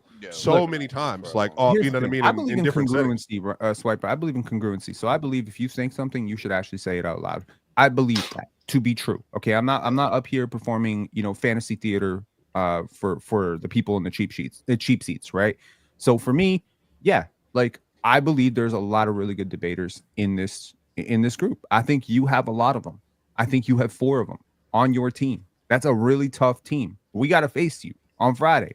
So I'm not saying there ain't no competition. We're playing y'all. I didn't even and I appreciate it. I do think y'all are the strongest team. I do believe that, by the way. I think you have the chemistry of oil and water, but we'll see how that all manifests itself in 40 seconds. Y'all don't actually have to be on the court together, so it doesn't really matter. That's a theological theory series that I grew up in. Right, we know a lot of black churches have the you speak it, you claim it, and kind of thing. You've been trying to do this speaking and claiming thing. It's oil and water. Since the teams got put together, I'm saying that the spirit that we have of unity is not going to allow for you and that nefariousness to get in between our team camaraderie. Because you know what, Real Talk, I hope you win MVP Friday, brother. Hey, what's that movie, Real Talk, where they insulted each other by just complimenting? Yeah, I don't remember the movie. You don't even believe it. What's the movie? You don't believe in the chat, y'all. Real Talk. I want you to win MVP Friday, brother. I hope you win MVP. You just lying to us. You lying through your I hope teeth, you and get you first lie team. like it's oxygen. I hope you get first team All Pro. Matter of fact, if you have to carry our team to a victory, I'm glad that we selected. If my opponent was on my team, I wouldn't want them to win MVP. I couldn't their ankle. picked a better I'm not captain gonna to lead the man. ship than Swiper. I couldn't. Man, you know what? Real Talk, brother to brother. You're the better one of us. Real Talk. And you know what? And I strive to be more and more like you every single day, man. Hey, Real Talk. When I wake up in the morning, Real Talk. When I wake up in the morning, I know you're going to be on. I know you're going to be on the show. Real Talk. I say, you know what? I better tie my shoes today because it's going to get real. That's exactly what goes through my mind. Huh? Sorry, I wasn't listening. Look, I will say this. Yeah, shout out to football. Hey, I know football is he's looking forward to debating it with me because the amount of times I cooked him on open gym. It's off the charts. But so y'all got history back in high school. Y'all got history. Y'all played in the same conference. We got a little history. But I gave him his credit. I said he was the best Friday. I truly believe that. I will say this though. I'm talking a lot of stuff, but the 40 seconds is a big factor. This isn't some long drawn out debate. And a team that I never did. We can pull that up right now for anybody that was in the gym. We can pull that up right now. What I remember, no, my fault. The 40 seconds, a team I'm worried about, Ox. Because isn't that the team? Who has Dion from Ohio? No, is that Chill team? That's Chill's team. That's Chill. Chill team. Chill has Dion, who in a 40-second clip. Mm-hmm. Yeah, that could be some problems. Chill, obviously, in a 40-second clip. LeBron is great. Bronny's great. You have Savannah's Gifted as great. well, right? Do you have Gifted? Like how many things? No, Ox has Gifted. Who else is on Chill team between Dion? Fluent can be really good. And then ZZ letting the team down. Yeah. ZZ's great. That's a good team. ZZ is great. Let the Z down. That's the shit Swiper be talking about. ZZ just throwing the monkey wrench and what we doing. But 3 out of 4, you have 3 out of 4 good people on your team. Man. For the most part, that makes you a contender. So. bro. All I know is Matty Ice gonna have to carry, man. Matty Ice gonna have to carry us. He's gonna have to do a great job because you really can't have weak links. You actually got loaded teams. There really aren't a lot of weak links in this entire thing. I might argue some of the weakest links are the captains. So see. Well, the only one there he can be talking about Swiper or not, because he's not going to disrespect Chill, and he's not going to disrespect. That's Damn, ain't disrespect. Yeah, so maybe I am Swiper disrespecting Chill. Maybe I'm disrespecting Jordan. Who knows? Well, we know you're not doing that. Swiper or not? Yeah. Well, how do you know I'm not disrespecting Jordan? Swiper or not? He could be the funniest and the worst debater. I don't know. Shit. I know one person. If I was you, I wouldn't say that person. Actually, I would. I would absolutely just let that slide. But you guys should for the content. Ron, what we doing? Hey, Ron, Ron? wait, hold on, Mars. You've been asked for your expertise on debating many times. Let me ask you an expert debate question, okay? 2-on-2. Swiper and Ox versus football breakdown and wrestle. Who you got? What's the format? The 40-second thing? Yeah, 40 seconds. So Swipe has 40 seconds, Ox has 40 seconds, Wrestle and Football have 40 seconds. Yeah. And there's no. And by the way, there's no three game out. You can just run the table. No prep, right? Just you get given a topic. No prep. Off top of your head. They get a pill. I'm interested to see Swiper in that format. Going off the top of the dome, Swiper. Yeah, I think Ox probably prefers this format. But can Ox get what he needs to get off in 40 seconds? That'd be my question. Resident Football is tough because I've seen them do it. Like, so I have something to go. I haven't seen any of you guys operate. Yeah, in that 40 second, yeah. Well, we did the King of the Court a couple years ago, so I've seen like Chill and them do it, but you guys no. Well, we had 90 seconds. I'd probably say football and Rezo. So am I wrong in saying some of the weakest links might actually be the captains? I'm not wrong. Right? Well, the two guys who just joined the Hall of Fame are two of the strongest. I don't think Resident Football are two of the weakest links though. I've been saying for as long as I've been up here, and Chill's pushed back on me on this. I think there's many people in the chat who can do what we do. I say that a lot.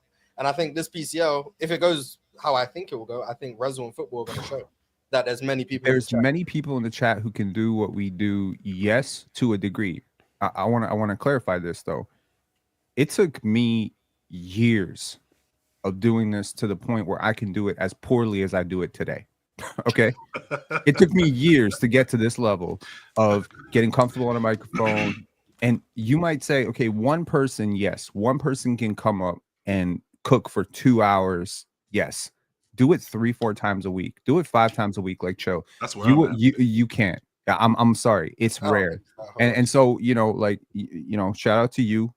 But I think this is your inexperience and lack of life experience coming at you hard right here. Because I just like to think I'm the proof. I don't know what to say. No, Mars. You're not the proof. One thing I do know, I am. Very I rare. came from the chat and I do this, and I don't think it's difficult. But you're just because you came from the chat doesn't mean jack shit. Like to me, that doesn't mean anything. That's the whole point. No, it's not the point, Mars. The whole point is people from the chat can do this. There is nobody in the chat, and I do this. Okay. What's that Jay-Z line? You are from the chat. It made Hove. Okay, so make another Hove. There ain't. Like I'm not trying to glaze you here. I know some idiot in the chat gonna be like, "Oh, come up for some air pen." But there aren't like I don't think I've been doing this basketball thing for a long time. I don't think I've met a 21, 22-year-old with quite your level of dedication to film breakdown, analysis, history, etc. Pen, I come downstairs when we in Indiana. This dude is watching the 2015, 2016 Golden State Warriors. It was actually the 2014. It's very rare. It's you. It's Nerd. Y'all are rare, and that's why you're. That's why you're good. These dudes in the chat ain't doing that. No, they not. Yeah, but I'm not saying everyone from the chat. I don't want to say a name because maybe the person I say is actually doing that. But I think there's many people, whether that be in the chat, existing on social media, just on Twitter, whatever the case may be, who are young, if you want to factor that into the equation, who quite simply didn't luck into being put on a platform to talk about basketball the time. I got here solely because of luck. I'm going to tell people the origin story if you're new here. Bullshit. The origin story of how I got here is pure luck. Ron will remember this because he was back on the show back in these days, but he wasn't hosting. PC used to stream on Twitch, right? I was cooking. Yeah, PC used to stream on Twitch, right? Just so everyone knows that PC was on Twitch. I was at home doing nothing, and I came across the Kawhi Leonard isn't top 10 take on TikTok. And I was like, let me see what he's that from Shaq. Shout out to Shaq. So I was like, let me see what these guys are talking about. And I started watching a couple YouTube videos, YouTube shorts, whatever. And then I found out when they were streaming. I was watching them on Twitch. I was in the chat. I was quite active. If you go back to the old episodes, you might be able to see me in the chat. I used to be called Mars__1up. So they used to have the chat on the stream. Shout out Mars 1 up. Yeah. So if you see Mars__1 up, that's the old Mars in the chat talking. I was just a regular chat member. And then one day, I think it's episode 102 or something, 103. You can find it. Before I started code switching, so you can hear the real London accent. Real thick. JD announces that they're gonna let a Twitch subscriber on the show. It's gonna be a random raffle. They're gonna let a Twitch subscriber. Just so you know how lucky I was. I don't pay for Twitch subscriptions. I ain't doing that. Respectfully, shout out to PC. I ain't doing that. If you do that, credit to you. Kudos. I'm not doing that. Shout out to all the members. Someone gifted a sub, just how like Cheese gift sub on YouTube. Someone gifted a sub on Twitch and it went to me. So I was a sub on PC, on Twitch, solely out of luck. I didn't do anything to get that sub. That's it. They were only letting subs up. I was a sub out of circumstance. Then they spin the wheel of how many subs they had. I didn't know how many subs they had. I was one of whatever many. They spin the wheel. It landed on my name. I'm downstairs eating my food because PC was going live whatever time. I'm downstairs eating my food. And then I get told that I was the one chosen. So then I have to go upstairs, run up my little 13 steps. No setup, no nothing. I was on my phone and my AirPods. I set my phone and my AirPods on the desk. I pulled up. Had no idea what was going on. I pulled up.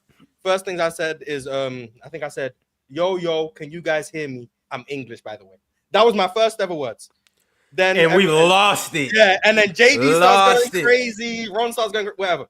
Then they asked me whose takes I like the most, whose takes I dislike the most. I can't remember what I said exactly. I think I might have said I disagree with Dell the most or Dub. One of those two, I think. It was Dub. It might was have been definitely Dub. Dub. So then we're talking. This is back when I would probably call myself a KD hater, relative to where I am now, at least. So I was pushing back with Dell against KD, saying Steph was better than KD, all of that stuff. And then I read the comments afterwards because I'm always in the comments, regardless if I'm on the show or not on the show. I'm always in the comments. I read the comments afterwards. People are saying, bring the British guy back. Oh, he knows ball, blah, blah, blah. This when I was a stat nerd, by the way. So I just knew a bunch of stats. So they stat nerd, by the way. But I'm aware of the stats, but I don't go to them to the same degree I used to. If you go back in time, everything was substantiated by stats. So everyone's like, oh, bring him back. And then Shaq messages me on the sides asking me to come back. At this point, I'm still on my phone. So for the next like 3 or 4 episodes, I pull up again where we do a tier list one time. That was on Discord. That was a weird one. I pull up. I'm on my phone all this time. I'm on there for like 4 episodes on my phone. Nothing but my phone.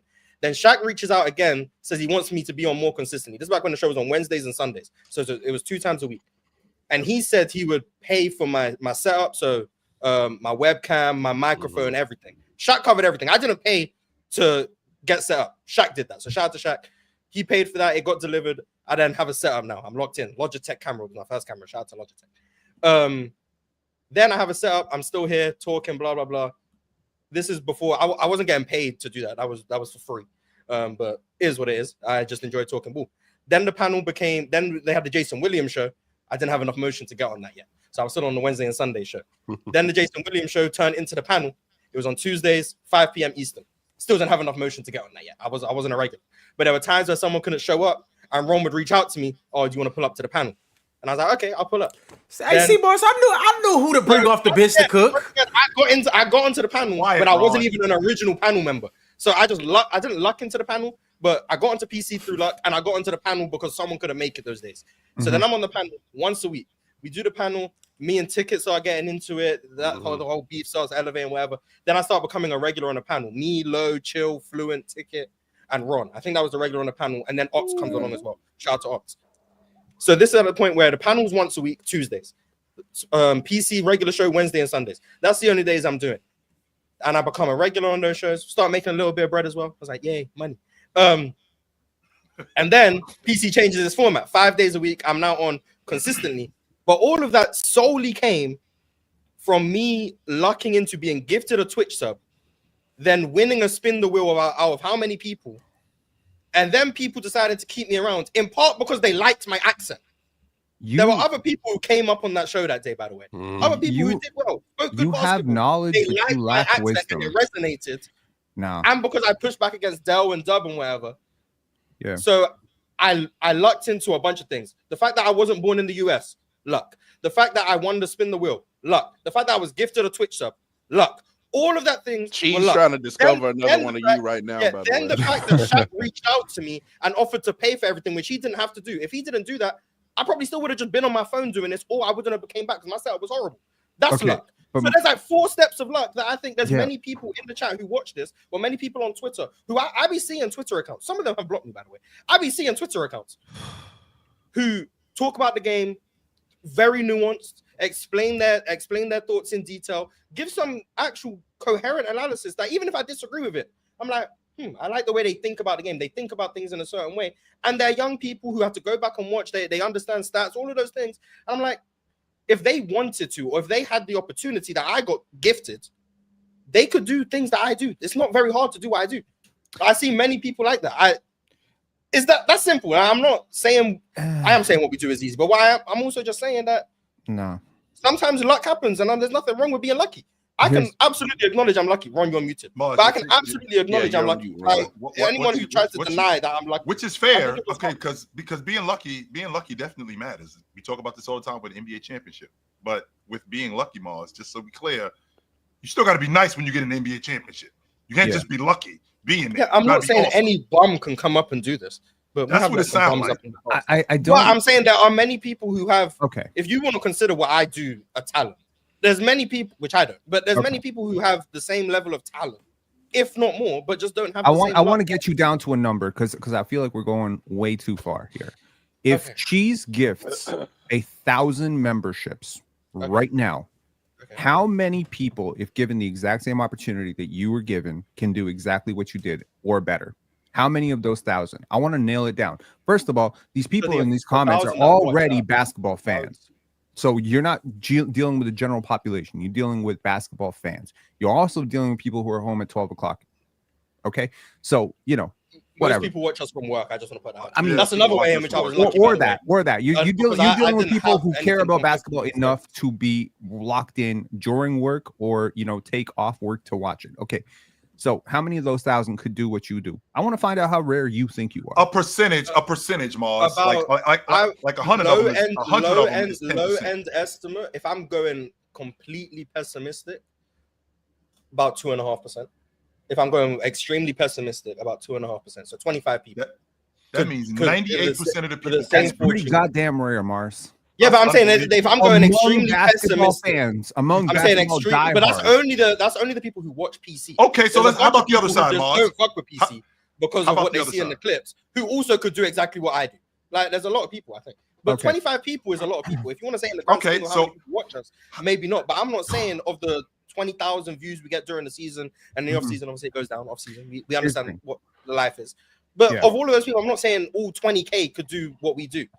Because you have to have a presence on the camera, you have to be like all those things, but you don't have the wisdom. I think this is just my opinion. I don't think you have the wisdom right now. Let me put it this way. I was deathly afraid of putting myself on camera. In 2017, we launched a film festival in Toronto, and I was interviewed by the news company here. They asked me for an interview. My interview was so bad because I couldn't look up at the camera. I had this camera shyness that they scrapped the video. That's how bad I was at this. In 2019, I discovered that I had a brain tumor. Now, in order to recover from the brain tumor, after the brain surgery, my speech was very skewed. I was stuttering a lot. I couldn't speak properly. So I started doing these little Facebook, let's call it 10-minute videos going through my recovery of doing this. This is the first time I really put myself on camera. I had a big bandage on my head. I was barely able to walk. That's how I became comfortable with the idea of recording myself. That recording ended up becoming something that people started to be like, can you please be doing these? These are really important to me. You're talking about life. You're talking about this stuff. And I'm like, oh, I guess I'm not bad at this. That's cool. Then I happened to be in a Facebook group for the Raptors. And I constantly chat, because I'm also from the chat, from a very strict point. I'm from the chat. And this dude who had no real subscribers, they had a channel of 200-ish people. 200 subscribers. They're like, can you come on our podcast to talk about the Raptors? And I'm like, well, I guess I'm okay with this camera thing. I get on their podcast. It's the best show they've ever had. They average like 30 views. They had 3,000 views the first time I was on. They had 2,500 views the second time I was on. People were like, got to bring this guy back. He's really great. He's really great. Okay. So then I get a job opportunity in the Raptors space when I, because someone saw me, they're like, oh, we'll offer you money to do this. And they're offering me very little money, very, very piss poor contract. And I was like, I could just do this for myself. So I started Pensar Basketball. I started Pensar Basketball, and 2 years into Pensar Basketball, RJ Barrett gets traded to the Toronto Raptors, and I make a video that does not do well about RJ Barrett and Scotty Barnes in high school. A friend of mine, who happens to be one of the biggest content creators in basketball, says, this is a great video. You need a new thumbnail and a title. So I create the new title, RJ and Scotty have a beefy history. Sorry, pause. So that video goes viral. Shaq reaches out to me. I end up on PC, deliver possibly the stupidest take of all time, that Kobe Bryant's not a top 10 player and Cade Cunningham sucks, in the same damn episode. That was my first episode. No chance I'm coming back, right? But it just so happens that I was so stupid that the take went viral on TikTok. And Ron hit me up and said, you want to come back?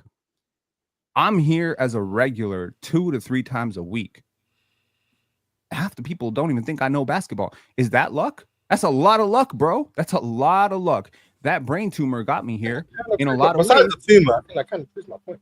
But this is my point. We all got the same story. And the difference here is that what I'm trying to tell you, what I'm trying to say is, like, you got the knowledge, but you don't have the wisdom. And the wisdom is you got to be there, bro. Like, you got that subscription because you were there. You got on that stage and you rocked out because you were prepared. You were prepared even though you didn't know you were prepared. You were looking at the data and whatever. You say like, oh, I was a stat guy, whatever. And you might even look disparagingly on that initial version of Mars. You may find it a little bit difficult to even watch those initial videos. Like, oh, how stupid was I? But that metamorphosis that you went on is the metamorphosis that every basketball analyst goes on. You know what I mean? Yeah. Real talk. How'd you get here? You can suck and still get called back by your own Bricks addition. and open gym. Also, let's not forget, I'm a DEI hire. But let y'all know. Another version of that. You're Ron. You know it's true. It's literally in my contract. It's in my contract. I better hope that Matty Ice don't replace me one day. But yeah, affirmative action 2025 or Reds. Facts. Yo, real talk. How many bricks did you have to shoot in open gym before you finally breaks in open gym is crazy. Real talk. You was down in the gym going crazy. I guess I was in the gym. My start out would be got on Twitter.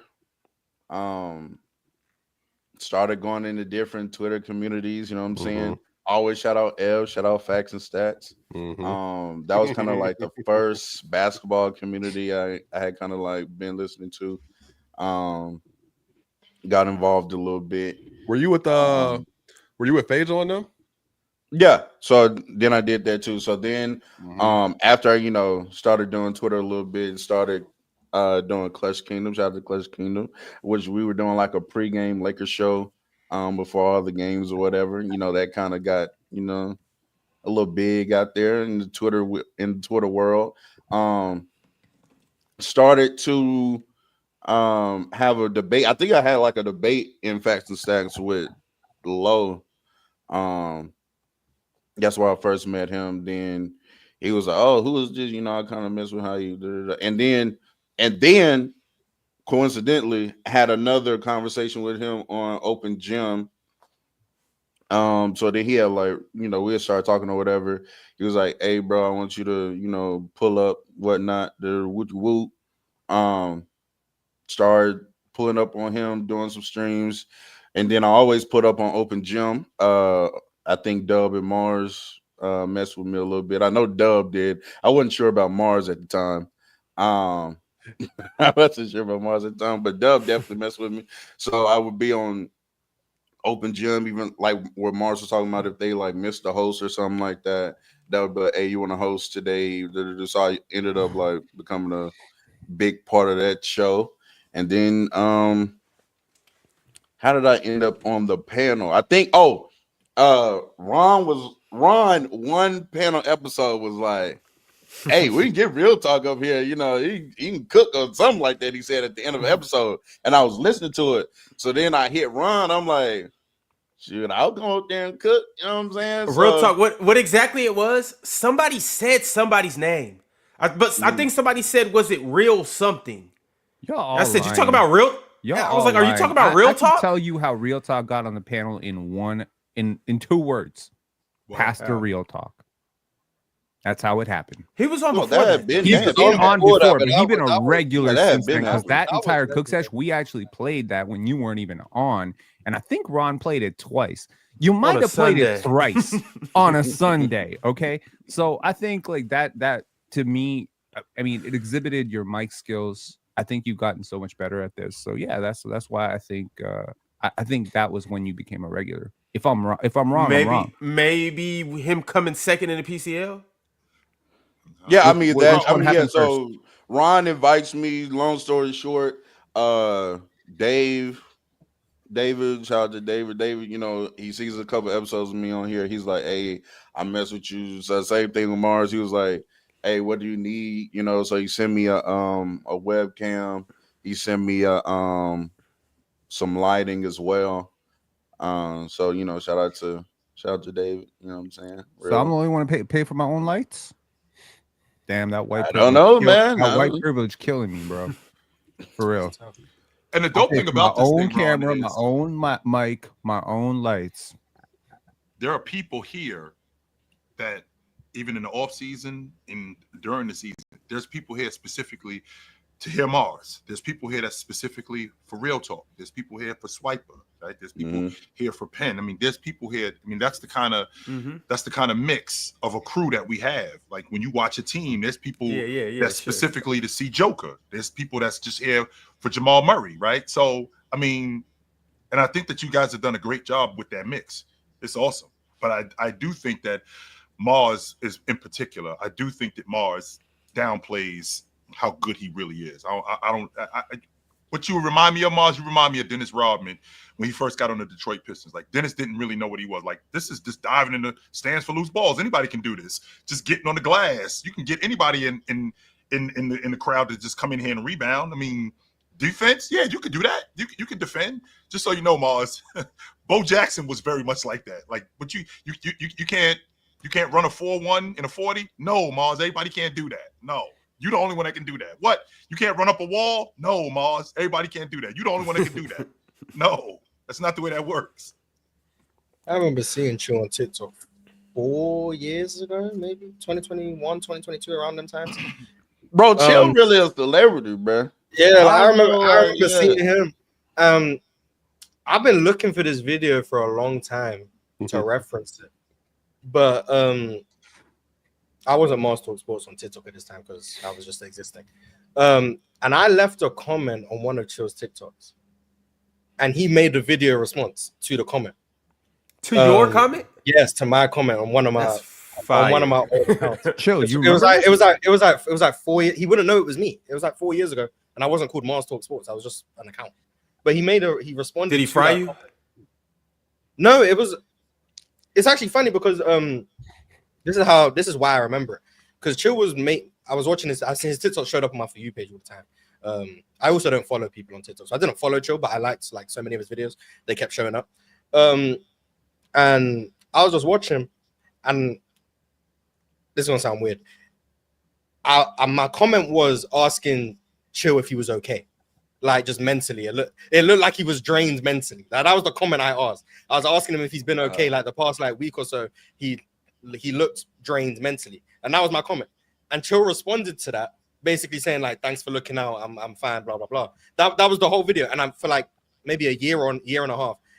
I scrolled all the way down to 2021 of Chill's TikTok looking for that particular video. I can't find it, but I vividly remember that. And then I ended up on the panel with Chill, and there was never a relevant time for me to bring up that he made a video responding to one of my comments. But I and remember you come up here giving Chill a hard time all the time, and he was I've That been was a keeping troll working. comment. I don't believe it. That was a troll comment. I don't believe that was sincere. But yeah, so that's always funny to me. But I'll be tapping in the chills. I can't believe we talked about your Chills entire TikTok origin story streams without in the talking about morning. I'll be Ticket. But tapping in. I'll be tapping in. I Chills brought in up the Ticket a little morning. bit about how that kind of kept me around on the panel late night because Ticket sometimes I be so, seeing you. Sometimes I be seeing you do what you do here, and I'm just like, we really do take on the identity of our abusers, don't we? What? That Stockholm syndrome? Is that what we doing? no, not quite. But I mean, like sometimes you do have some ticketisms in you, you know. I mean, I think I've always been condescending. People That's like the to English think in that, Mars. yeah, people That's like to the think English that in I've Mars. become more vocal or whatever when Ticket left or whatever the case may be. I like to think for the last 2 years, maybe I've been pretty much the same. When I first came on, I was more quiet and more stat oriented. Yeah, Mark, I will say this as an observer, as somebody who's watched the show for a long time now. I think Ticket woke up a monster in you, bro. I'm not gonna lie, bro.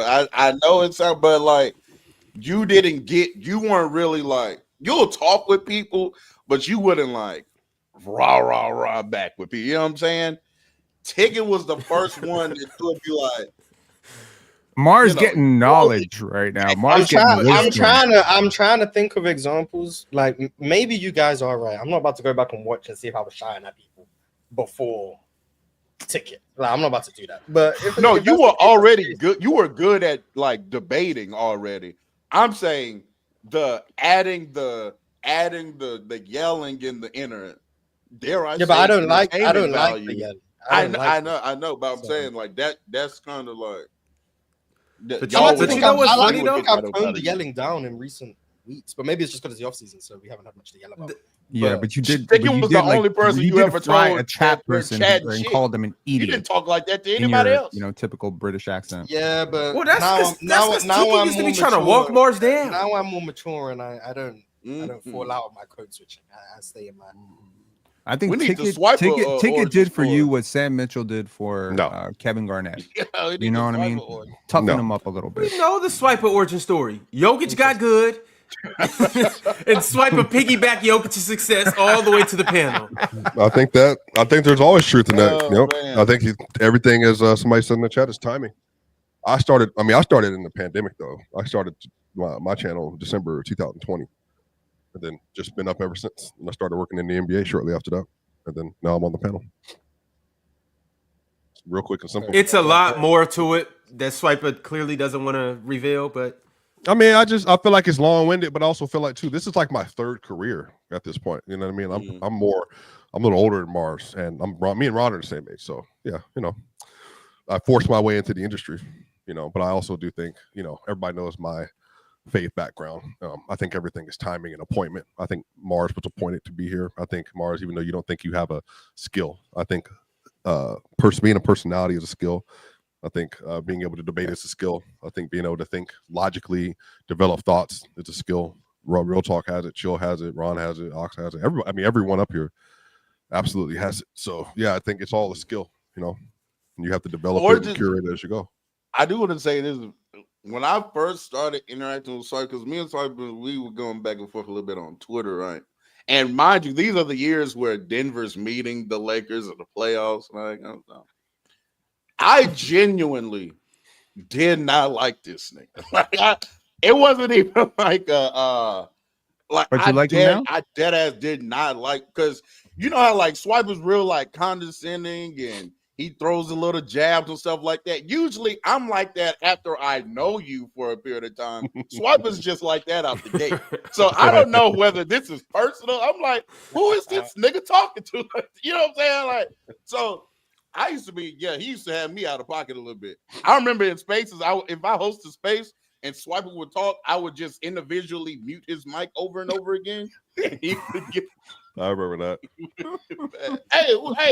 hey, he already knew it was me too. Yeah. Mm-hmm. But then as I realized, like, oh, this is just kind of like who he is. A gimmick. Like, it's a gimmick. Yeah. No, it's not a gimmick. It's like he's joking and he's not dead serious. And I'm like, oh, okay. So he's not serious. And then big shout out, like I said, Ryan Blackburn was big and helping me get started. Who will be on the panel one day? He would like to, but this is he's not used to being on these kind of platforms. It's not for, it takes an adjustment to be on PC. We all know why. Just arguing back and forth and all that stuff. Matt Moore, Adam Mades, DNVR, Chris Broussard, who I know personally, Fox Sports, a few other people in the NBA. They were very helpful in helping and being very, because everybody knows me. I'm very like, so I come on the scene and you know what I mean. It's like it's not accidental. It's not going to be hiding in secret. It's going to be very clear that I'm here and I'm in the room. So, but I think people were very helpful and all that. And then eventually after 2023, PC came along, and like I said, I've been a fan of the show for years. So yeah, I mean, it's just everything's timing for me, and I think that if you're great at something and you like something and you love something, I think you try to be as good as you can with it. I personally know for a fact, as somebody who has been public speaking for over a decade, that this is a gift that you have to curate and develop, because speaking into a mic and being able to give a people an oration about like history or anything takes a lot of time and talent. And I think Penn, Mars, Chill, Ron, Real Talk, it takes a lot of time. One of the most and then hold on, Penn, I'm not done. Just 2 seconds, right? And then one of the things that the chat continues to get wrong is they believe that it's like people that are yapping and all that. But I do think there's something to being able to maintain a thought in public and being able to do it in a way that always brings backlash. I think being able to withstand negative criticism is one of the biggest skills you can learn in a public forum. And I think all of us to some degree have developed a certain affinity to be able to do that. So, but it just takes timing and all that for sure. I think it's one of the most sought after and, in demand, let's say, what's the word I'm looking for here? Financially incentivized, wealth generating skills. What the hell am I looking for here? There's a word. There is definitely a word. And that word basically is that this skill, if leveraged properly, can be used to orate or speak to 10,000 people at some point on a particular topic. And the truth is that most people, when they get up in front of a mic, are nervous. They fluster. They stumble over their words. Do you know how long it took me to stop saying in between my words? I very seldom say right? But typically when people stop saying they stop speaking, in a coherent way. They actually pause for like 4 or 5 seconds. I have that a lot of bad still. We all have tics, right? And even like controlling your tone. That's something that I'm very bad with, right? I'm pretty monotonous. So introducing highs and lows and how you speak, that can keep the viewer engaged. Talking on a microphone is actually quite difficult. I think talking with a microphone with a camera on is extremely difficult. Doing it in person is the triple difficult. So Mars, to finally settle this, 25 out of 1,000. I don't think so. I think the number is probably closer to 7. And I think as high as you may be on Football Breakdown, Rezzle, people like that who come up, if you watch them, and remember the criteria was as good or better than you, as good or better. If you watched Football Breakdown and Rezzle for an entire 2 years on the panel every single day like you do it, I don't think you would grade them as well as you grade yourself. That's all I'm saying. And that's a really small percentage of people. I don't know, man. I did open gym for a while, and I found quite a few people who I was like, yeah, these guys. Again, 5 days a week. Actually, Mars, I should think open gym low-key is proving. Low-key proves Ben's point. No, it was some.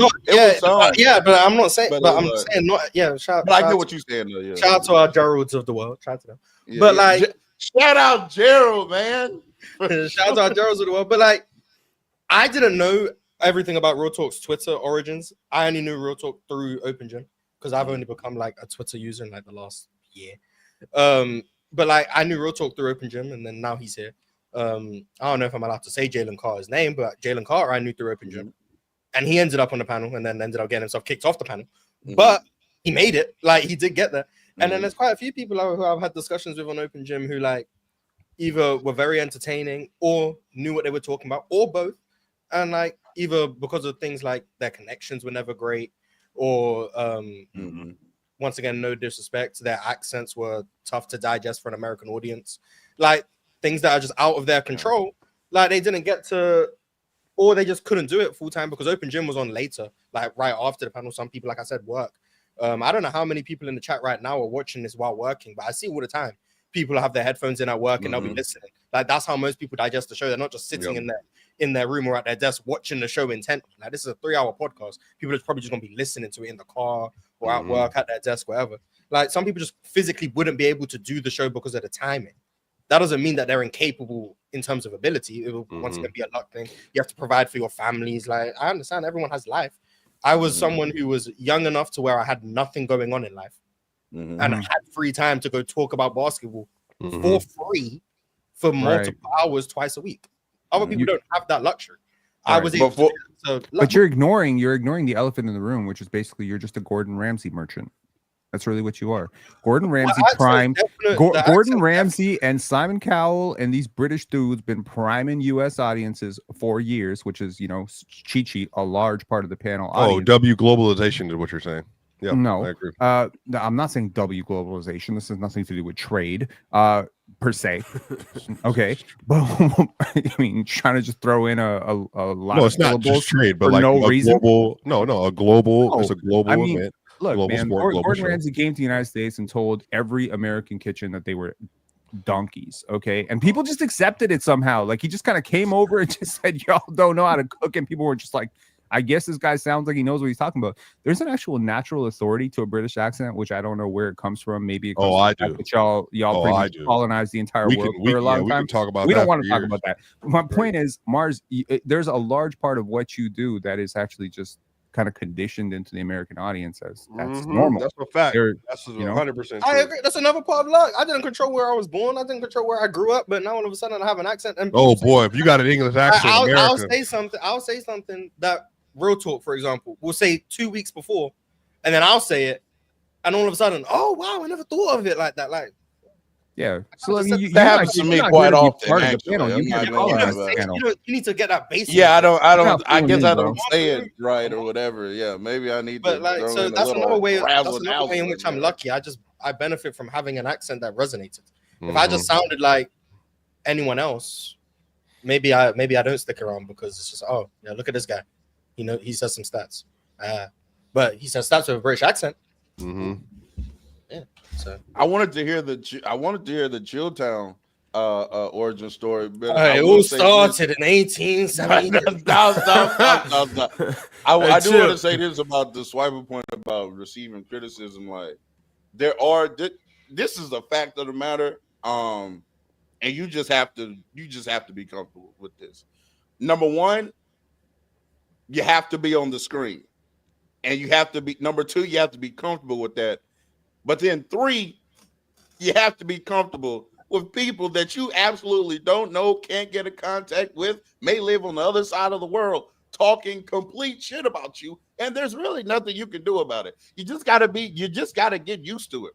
But also, maybe take heed a little bit to what they're saying, because not everything is hating. Some is a fair criticism. For example, my number one eater in the chat is Adam West. I think everybody knows this at this point. But Adam West did have a very fair critique. And I do think it was, hey, Real Talk talks very slow. And I do talk very slow.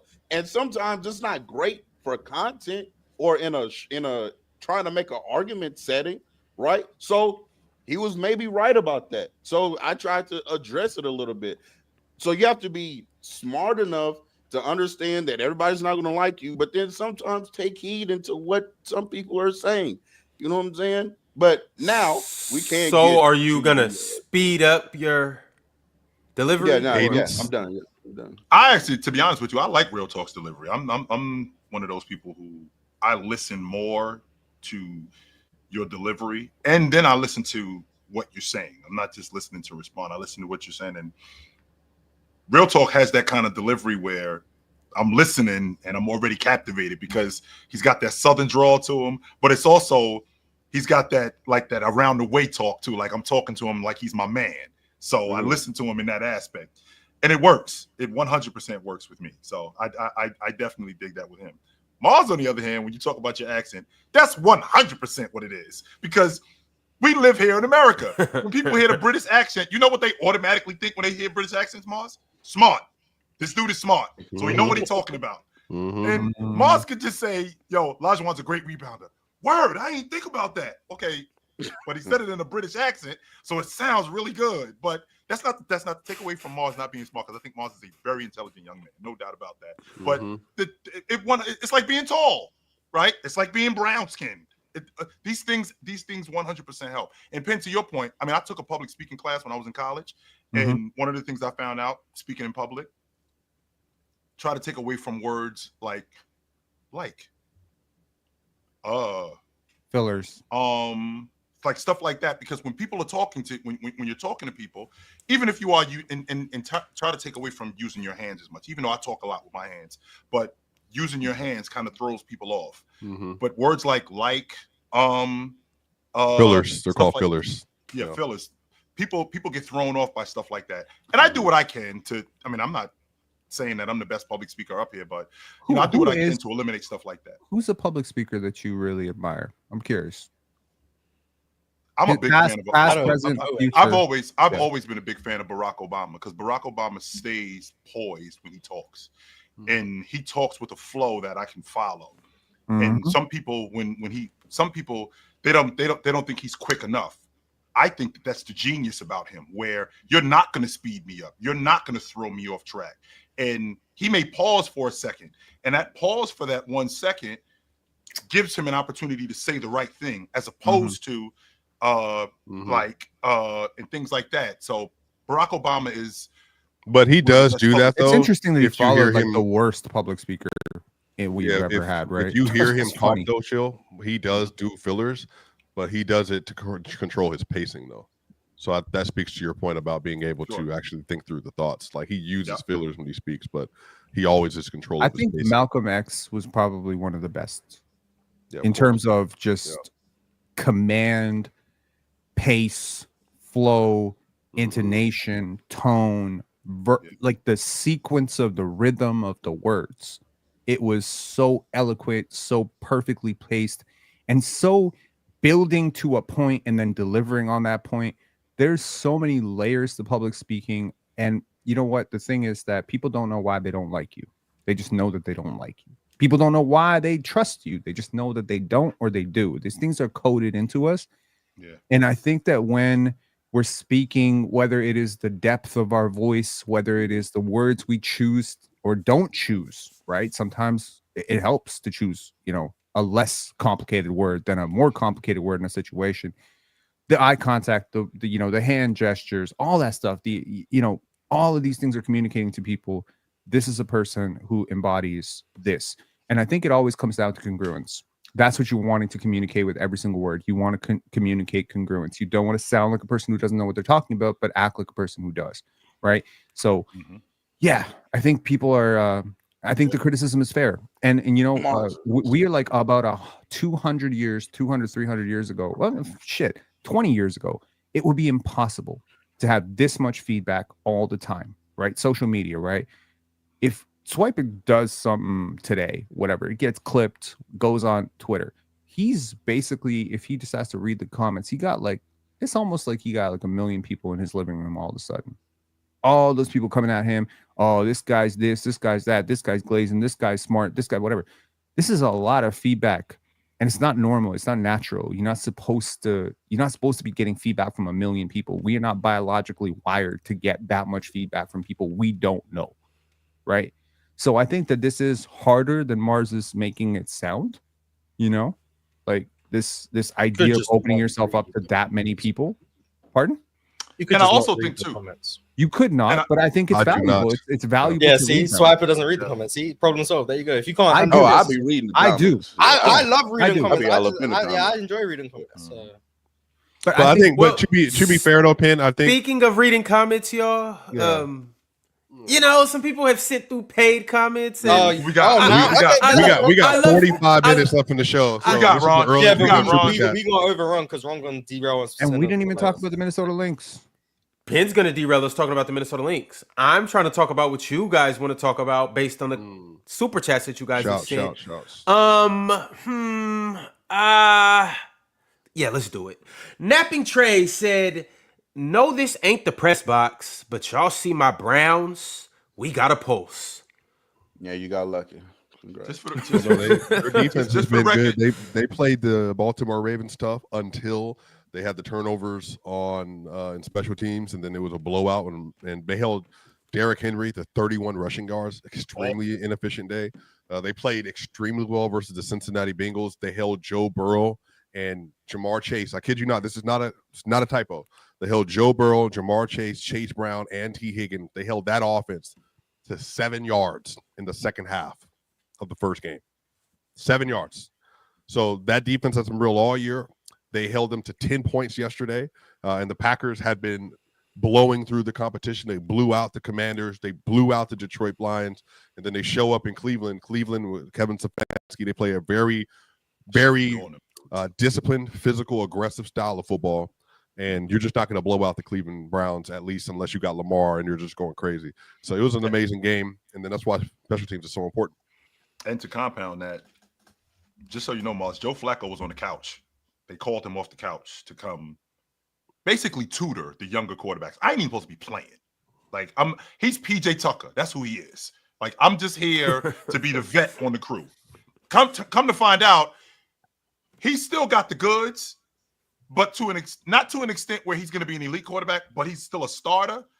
But he's like, damn, I did not sign up for this. I just really came here to help you dudes out. I'm gonna hold a clipboard on the sideline and I'm gonna teach these guys. Well, Joe, we need you to go in the game. Damn, I guess I got to go in the game and throw some touchdowns now. That's what's going on with Joe Flacco. Yeah, go hoot, man. Come on, go hoot. Yes, I didn't come here for that though. By the way, just one pit stop, Mars. By the way, I ran a poll and I asked which team's going to win the PCL or who's the best team in the PCL. Team Jordan got 6%. Damn, Penn, Matty Ice, and Football Breakdown. Oh, damn. Team Ox got 7%. Damn, Gifted, Hayes, Jay, and Big Ox. Makes sense. Team Chill got 22%. Shout out Fluent, the kid from Ohio, and ZZ. And Swiper, you kind of ran away with this poll with 65%. Real Talk, Joel, and Rez seem to be the favorites with Swiper. No pressure, guys. There's no such thing as favorites, though. We take and we will approach every debate with the utmost respect for our opponent. This man said an hour ago he gonna lose his debates on purpose because they're gonna win. Now here you go. Okay. I was talking brash at the time. Now I'm talking. Hold on 1 second. So we got 6%. Is that what you said? And they 6, got 7, 24, and they won. So this is really the 4 seed, 1 seed. This is an ultimate Cinderella, right? So if we not even supposed to be there, right? Like this is playing with house money, huh? Bro, this is like the Charlotte Hornets going up against the OKC Thunder. Is that what you're telling me? No, you said that we're the Portland Trailblazers. No, I said you were the Jailblazers. But okay, cool. So y'all, you know what? What they say? The bigger they are, the harder they We fall. still need to unpack that in. But I think a lot of that is contingent on the fact that that draft was done well.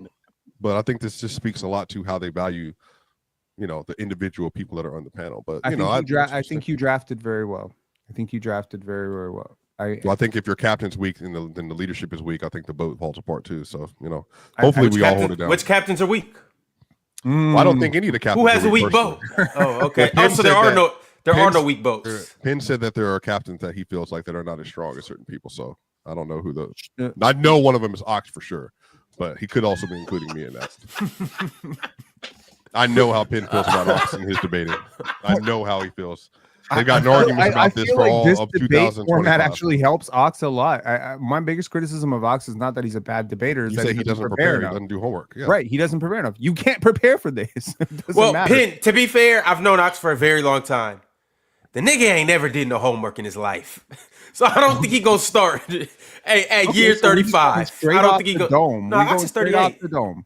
We're going 39? straight off the dome, no prep, 40 seconds. So in 40 seconds, first of all, you can't make deep arguments. Otherwise, people will accuse you of not making enough points. You got to go very superficial, very quick, and you got to be entertaining. I honestly think people are sleeping on Ox. He might be the best captain. You Who just knows? said that he's He one of is- the. I feel like you're applying criteria. You don't know how to hold. I mean, honestly, like if you know what, I believe in standing. I always tell people stand 10 toes down, stand by your business. I feel like me saying there's some weak captains was kind of a sneaky thing, right? Not naming who I was talking about. Who you was talking about. I wasn't talking about Ox. I wasn't talking about Jordan, and I wasn't talking about Cho. So I think the weakest captain chose the best team, and that's great. It's good for you. Balances out you. Good works, man. It would make sense. All right. Congrats to me. Thanks for real talk. So everybody else, all the other captains are going to carry their team, and there's going to be one captain that's getting carried by his Who is the team. weakest captain? Oh, you want to start some more Twitter beef? Yeah, who is the weakest captain, Roto? Pen, do you think the fact that you didn't make boy. you didn't make the nominations for any of the MVP awards, that doesn't mean anything to you? Which MVP awards? Well, either one of them. No, I won the most important award, the most obnoxious. I won that. I stole it right from you because we all know you were the rightful winner. Mm-hmm. You guys were the candidate. Mars, don't tell me accolades don't matter. Yep. They care. You look up my PC. You look at my PC profile on the internet. It says most obnoxious, first ever. Okay, so you know what? I'll take it. I'll wear it. I'm better. And you know what? I found out something about myself last week. It's not the hat. It's the beard. It's the beard that's holding me back. So you know. And I will keep it a bean, real talk. Yeah, when Swiper was named MVP, I was in here punching the air when the cameras went off. Yes, I was. Because you thought it was undeserved, or because you thought you deserved it. I think if you're competitive, you want to win. Hey, chill. Swiper didn't get MVP. He got panelist of the year. You know who did get MVP? Oh yeah. Oh gosh. Yeah, That's a huge reason why accolades don't matter, by the way. I was. if y'all peeped after that award show, that's when Chill was like, you know what? I got a few days I can take off. Yeah, they don't respect I ain't gotta playing be all here age every day. too, You yeah. know what I'm saying? Hey, go do some other. Shout out Asia Wilson. I'll be in your category here very soon. But in the meantime, a poll is being ran, a new poll, because we got to get down to the bottom of some things. Who really is the weakest captain? So you guys go vote. Let us know which captain will be getting carried the most by their team, if their team can't carry them. In the meantime, we have another super chat from Davo. Davo said, Mars can be the best, but sometimes comes across proud. He often seems disinterested or like he's better or above the current conversation. Then sounds condescending when he joins the discussion. But he's that dude. That's just thinly veiled insecurity. That's all it is. Because they have a criticism of Mars. So you're so protective of Mars that they have a criticism of Mars. You're protecting him from the. No, I'm saying Mars. You just said could be legitimate. Hey, listen, AirPods. Okay, listen. I don't have AirPods in. Okay, whatever you got under that bandana. Okay, I was talking about Mars. I'm saying that's insecurity. When you act condescending towards other people, that's insecurity. You might want to look in a mirror when I'm saying this to you. When you act when you're insecure, when you deeply insecure, you act condescending towards other people. That's just how it manifests. I've met some very fantastically, successful people who are dominating their industries, and they are the most down-to-earth people you've ever met. So the condescension is unnecessary, frankly. That's all it is. Mars, why do you go into those spells where you're completely detached from the show and you're not giving any effort whatsoever into the production of the show? What makes you do that? He's protesting. Because I'm not going to pretend to be interested in something I'm not. Congruency. See, great. I understand why that might be bad for production value of a show where people are looking at me. But I'm not good at pretending to be interested when I'm not. If I have nothing to say, I don't say it. That's another thing that's the thing I noticed you about so Mars is consistent. There's sometimes where you guys are just talking about things that I just don't care about. I have nothing to say. But then there's also times where I have nothing of value to add to the conversation. I'm not just going to talk because I feel I need to say something. If you guys are talking about the WNBA and Asia Wilson versus Nafisa Collier, that I understand. I have no words to say. I'm not going to input myself in a conversation like, hey, based on these box scores. Like, I'm not. No, like if I have nothing to say, I have nothing to say, and I'm perfectly comfortable saying. No, I'm perfectly comfortable just keeping out of a conversation where I have nothing to add. And if someone asks me to say something, like there'll be times where you guys will have a conversation and Ron will ask me for my opinion. If I have an opinion, because once you guys ramble for 45 minutes, I can think about the topic and come up with an idea of what I may think. I'll say something, but it's not going to be very long-winded. I don't have much to add. And in terms of condensation, do I think I'm insecure? I don't know. Maybe. Some people say I wear a do-rag because I'm insecure about my hairline. And some people say I wear hoodies because I'm insecure about my weight. Mars, Why are you putting me on the screen? Mars, I'm not insecure about my hairline.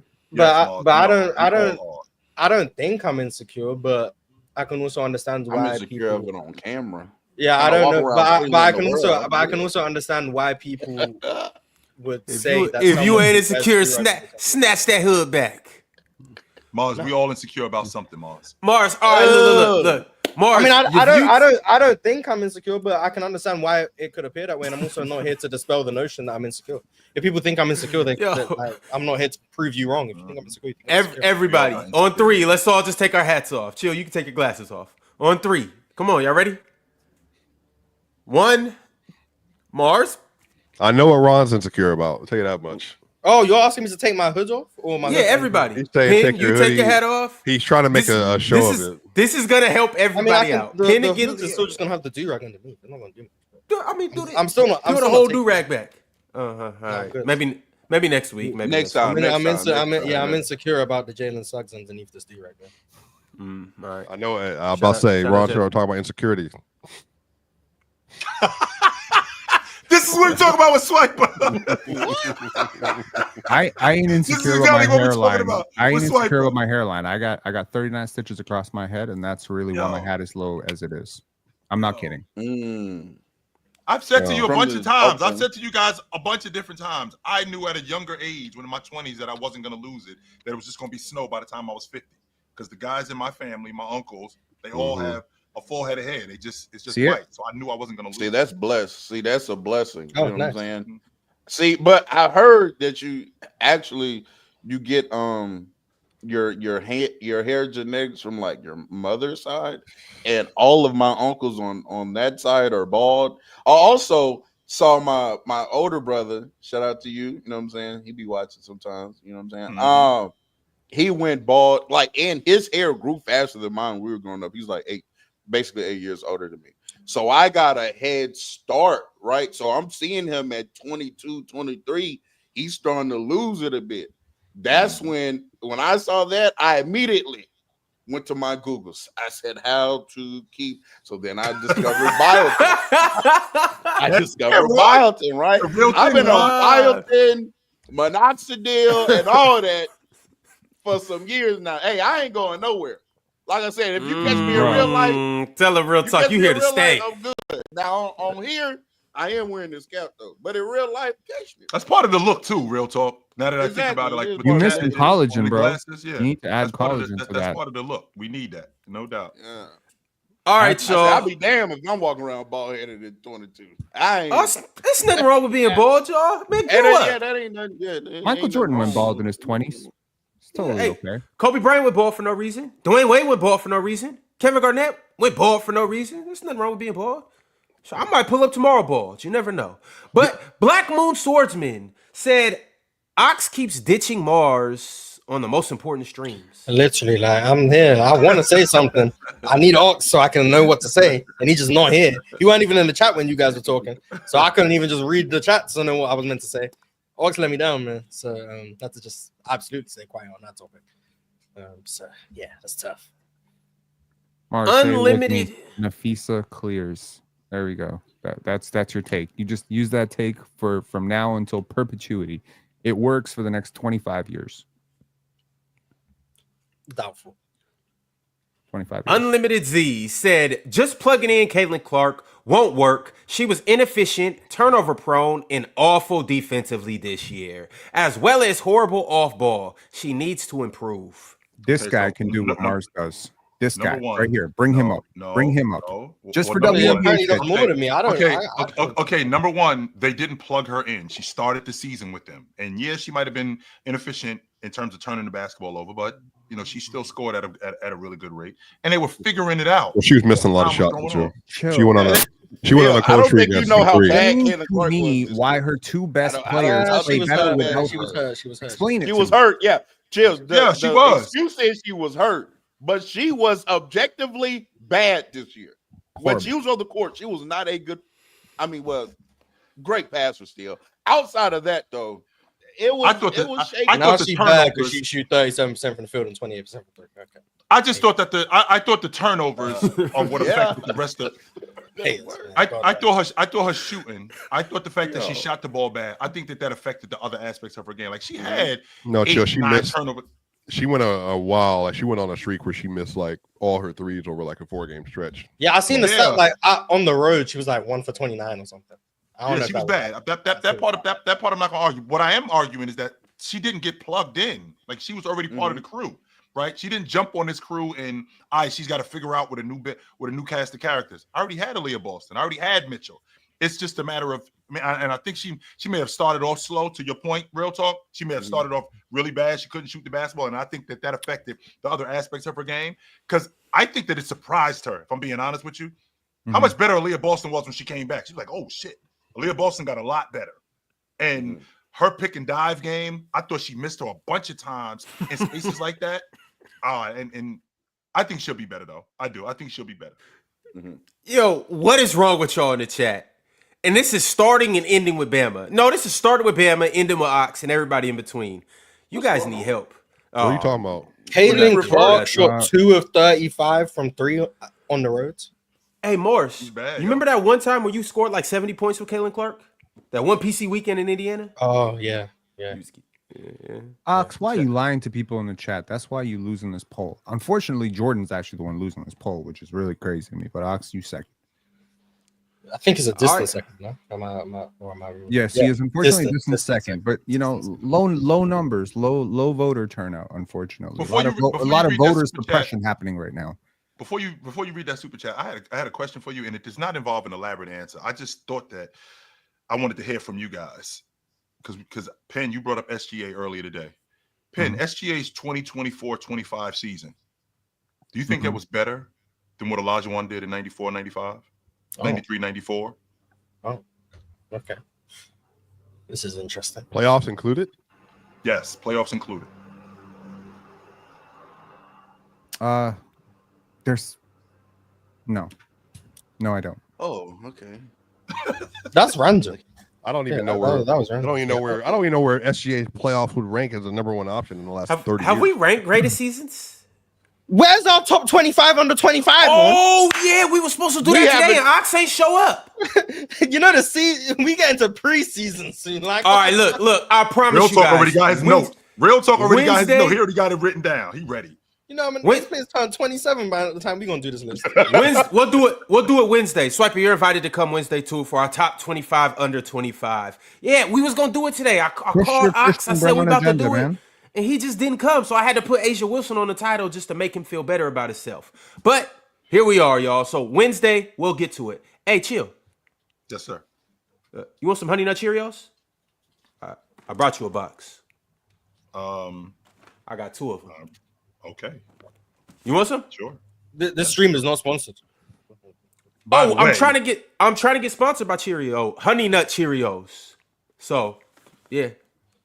If y'all see this, lock us in. But no, I'm more of a Raisin Bran guy. I'm more of a Raisin Bran Bran guy myself, but Raisins. I'll give it a run.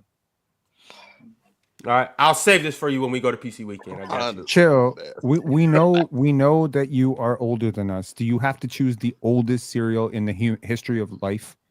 Raisin Brans? I'm pretty sure the oldest cereal was like porridge. But Yes. Porridge. Yes. That's crazy. Bro, like some Apple Jacks would do you some good, man. Apple Jacks were clutch. Cornflakes? Apple Jacks. Apple Jacks were clutch. can't be older than porridge. Sure. You did Apple Jacks instead of Fruit Loops? I don't like Fruit Loops. I'm gonna let y'all know that. I don't like Fruit Loops. You know, love is love and all that stuff, but I don't like Fruit Loops. Cinnamon Toast Crunch. Anybody? One of the goats. Waffle Crisp. Anybody remember Waffle Crisp? Pin, that Cookie was Crisp? insane. Yeah, It was waffle a good and just in case he was misinterpreted. I mean, waffle and what about Fruity Pebbles? Pin, you like Fruity Pebbles? Too small. No, I'm good, Yeah, bro. I ain't okay. I never just liked don't it. like this multicolored cereal. Be like, bro, I like Frosted Flakes. You like Lucky Too Charms? much, I like commotion going on. It's a little bit too much commotion. Got it. Count Chocula, that was pretty dope for a bit there. Yeah. Yeah, well, once again, Honey Nut Corn Cheerios Pops. are the goated cereals. Corn Pops were heat. They were heat. But, They're too sugary. all right, y'all.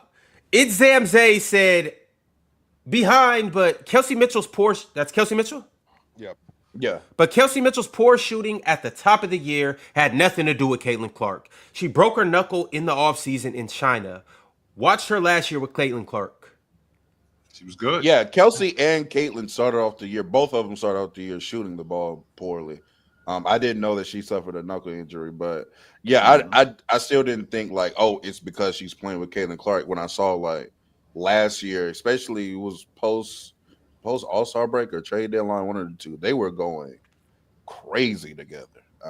Kelsey was hooping. I just think about how much better when they get Sophie back, when they get Caitlin back, how much better this crew is going to be as opposed to what they are. And they're already good. And, you know, they've been playing without Caitlin for the majority of the season. So, of course, you know, the dynamic of the crew is going to change, right? Real talk. So, with that being said, when we get Caitlin back, who, by the way, sees what they're doing, and she see what they're doing, and she's not thinking, all right, when I get back on the court, I'm cracking threes. No, she see how they're winning.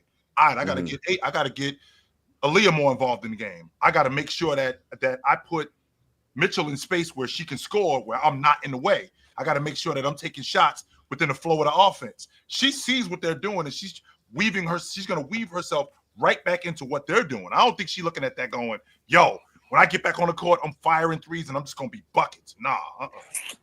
Sure, I think, however, even right now, there's still a good matchup for the rest of the field. I think their biggest challenge would have been the Liberty due to the size of the Liberty. But the Fever, like even Ron said he hasn't beaten the Aces. And before game one, I was like, I don't know about that. But the Aces compared to the Fever are so slow of foot. Like Chelsea Gray not being able to really guard any of the guards for Indiana is a problem. The only viable defender for the perimeter for them, for the most part, is like Drew Lloyd and Jackie Young, and Kelsey was frying Drew Lloyd. I don't know if Kelsey can hold her either. And so Indiana was able to play big per se because Vegas isn't that big. So now they're the quicker team. Vegas doesn't really have a size advantage, and then the Fever, because of that pace and just the athletes that they have, are just a quicker and faster team as well. That is going to pose some problems for the Aces defensively. Well, I don't know how they kind of adjusted that. Then you know what, Oxia Evans can probably play a little bit more. She could guard. She did guard the ball. I think the Aces have a tendency to play down to their competition, first of all. And I can't believe we went an entire show without talking about that performance that Jonquel Jones put up for the Liberty. That was single-handedly, she lost in that game. It's very rare that you can say that about an individual player and just say that player lost the game. She was trash. She doesn't show up, they win that game. They win that game if she just doesn't show up. You know, because she actively hurt her team. Transition, take foul, you know, technical foul, missing every single shot she took. I empathize because, I mean, for those people who don't know, she was the Finals MVP last year. 11 months ago, she was playing on the biggest stage and she whooped ass, man. The Minnesota Lynx didn't know what to do with her in the Finals last year.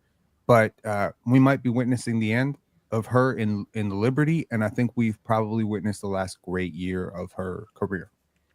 I won't say that. To your point, real talk, if Kelsey's going to go for 34 game in this series and Asia is going to play like that, they smoke them. They don't win a game. I don't think that that's going to happen. But and there are some adjustments that need to be made, like that drop coverage on Sims. That's not going to work. She'll stick that mid-range all night long, and I think she is that good in the mid-range. So that drop coverage, I think Asia's got to get a little bit higher and chase her off that screen a little bit more. Drop coverage not going to work. Kelsey too isn't.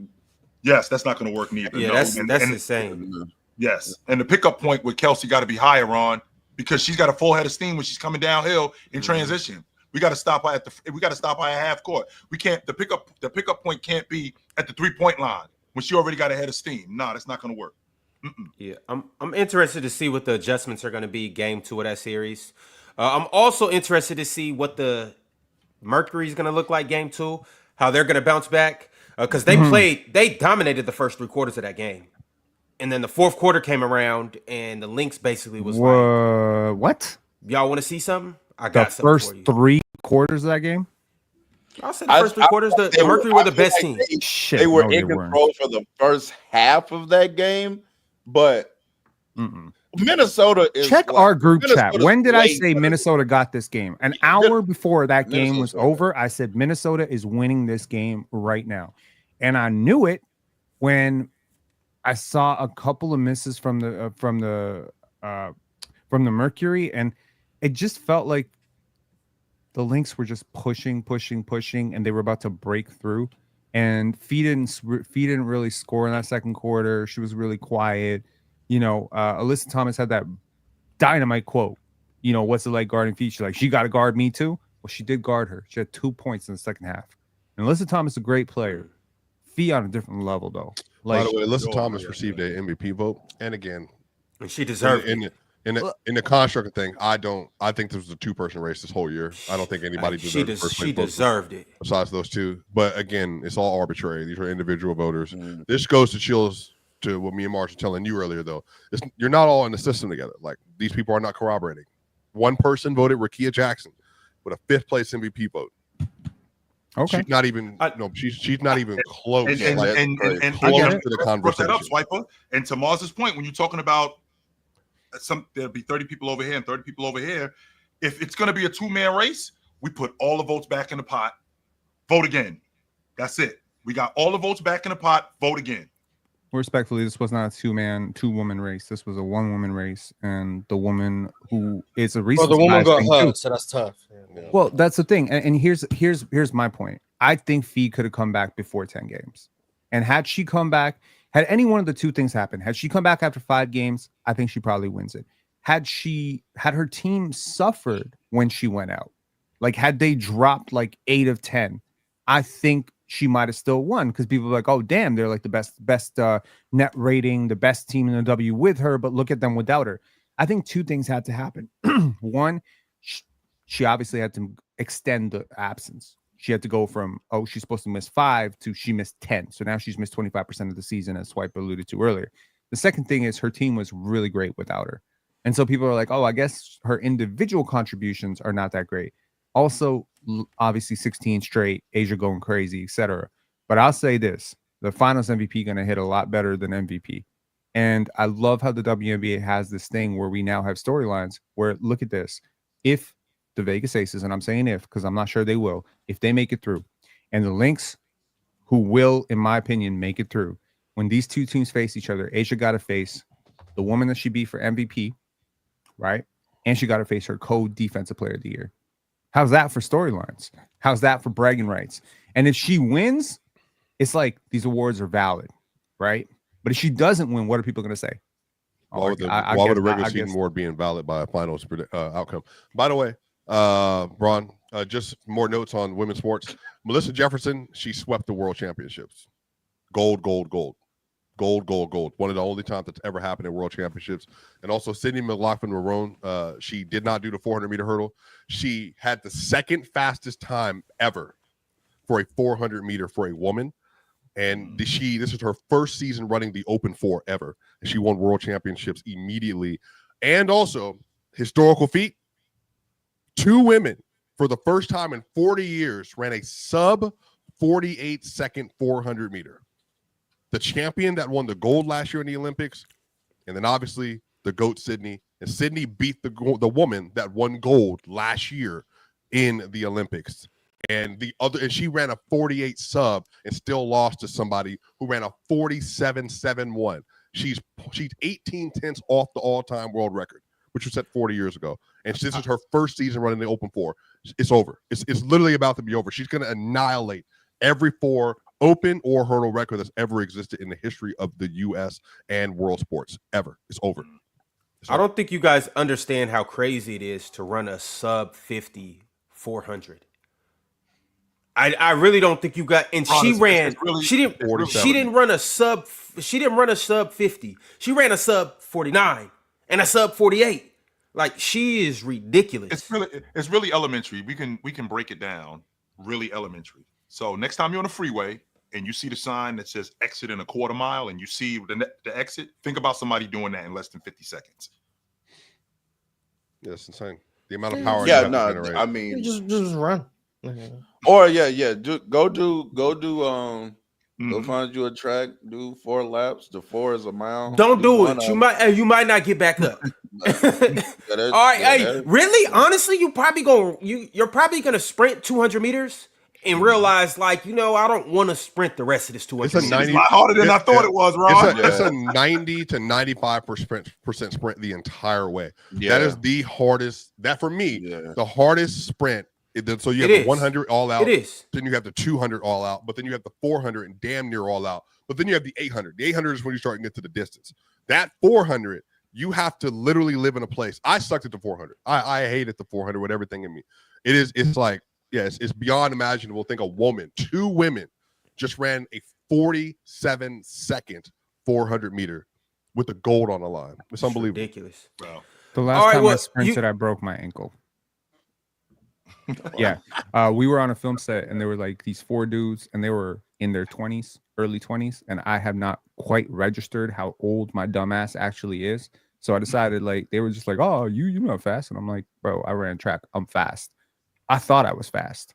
Not only were they a little bit taller than me, they were obviously 20 and I'm in my mid 30s. And I was just like, I'll do it. And I was with them for about 3 seconds. Not so and much. then I looked down for a second and I looked up and they were like a good bit ahead. And I thought it'd be really funny if I just fell, at that point, because I'm obviously lose, right? So I was just like, I thought it'd be really funny if the old guy falls. So I decided to fall and I fell so stupid that I broke my ankle. Nice job. They got it on camera too. It was really dumb, man.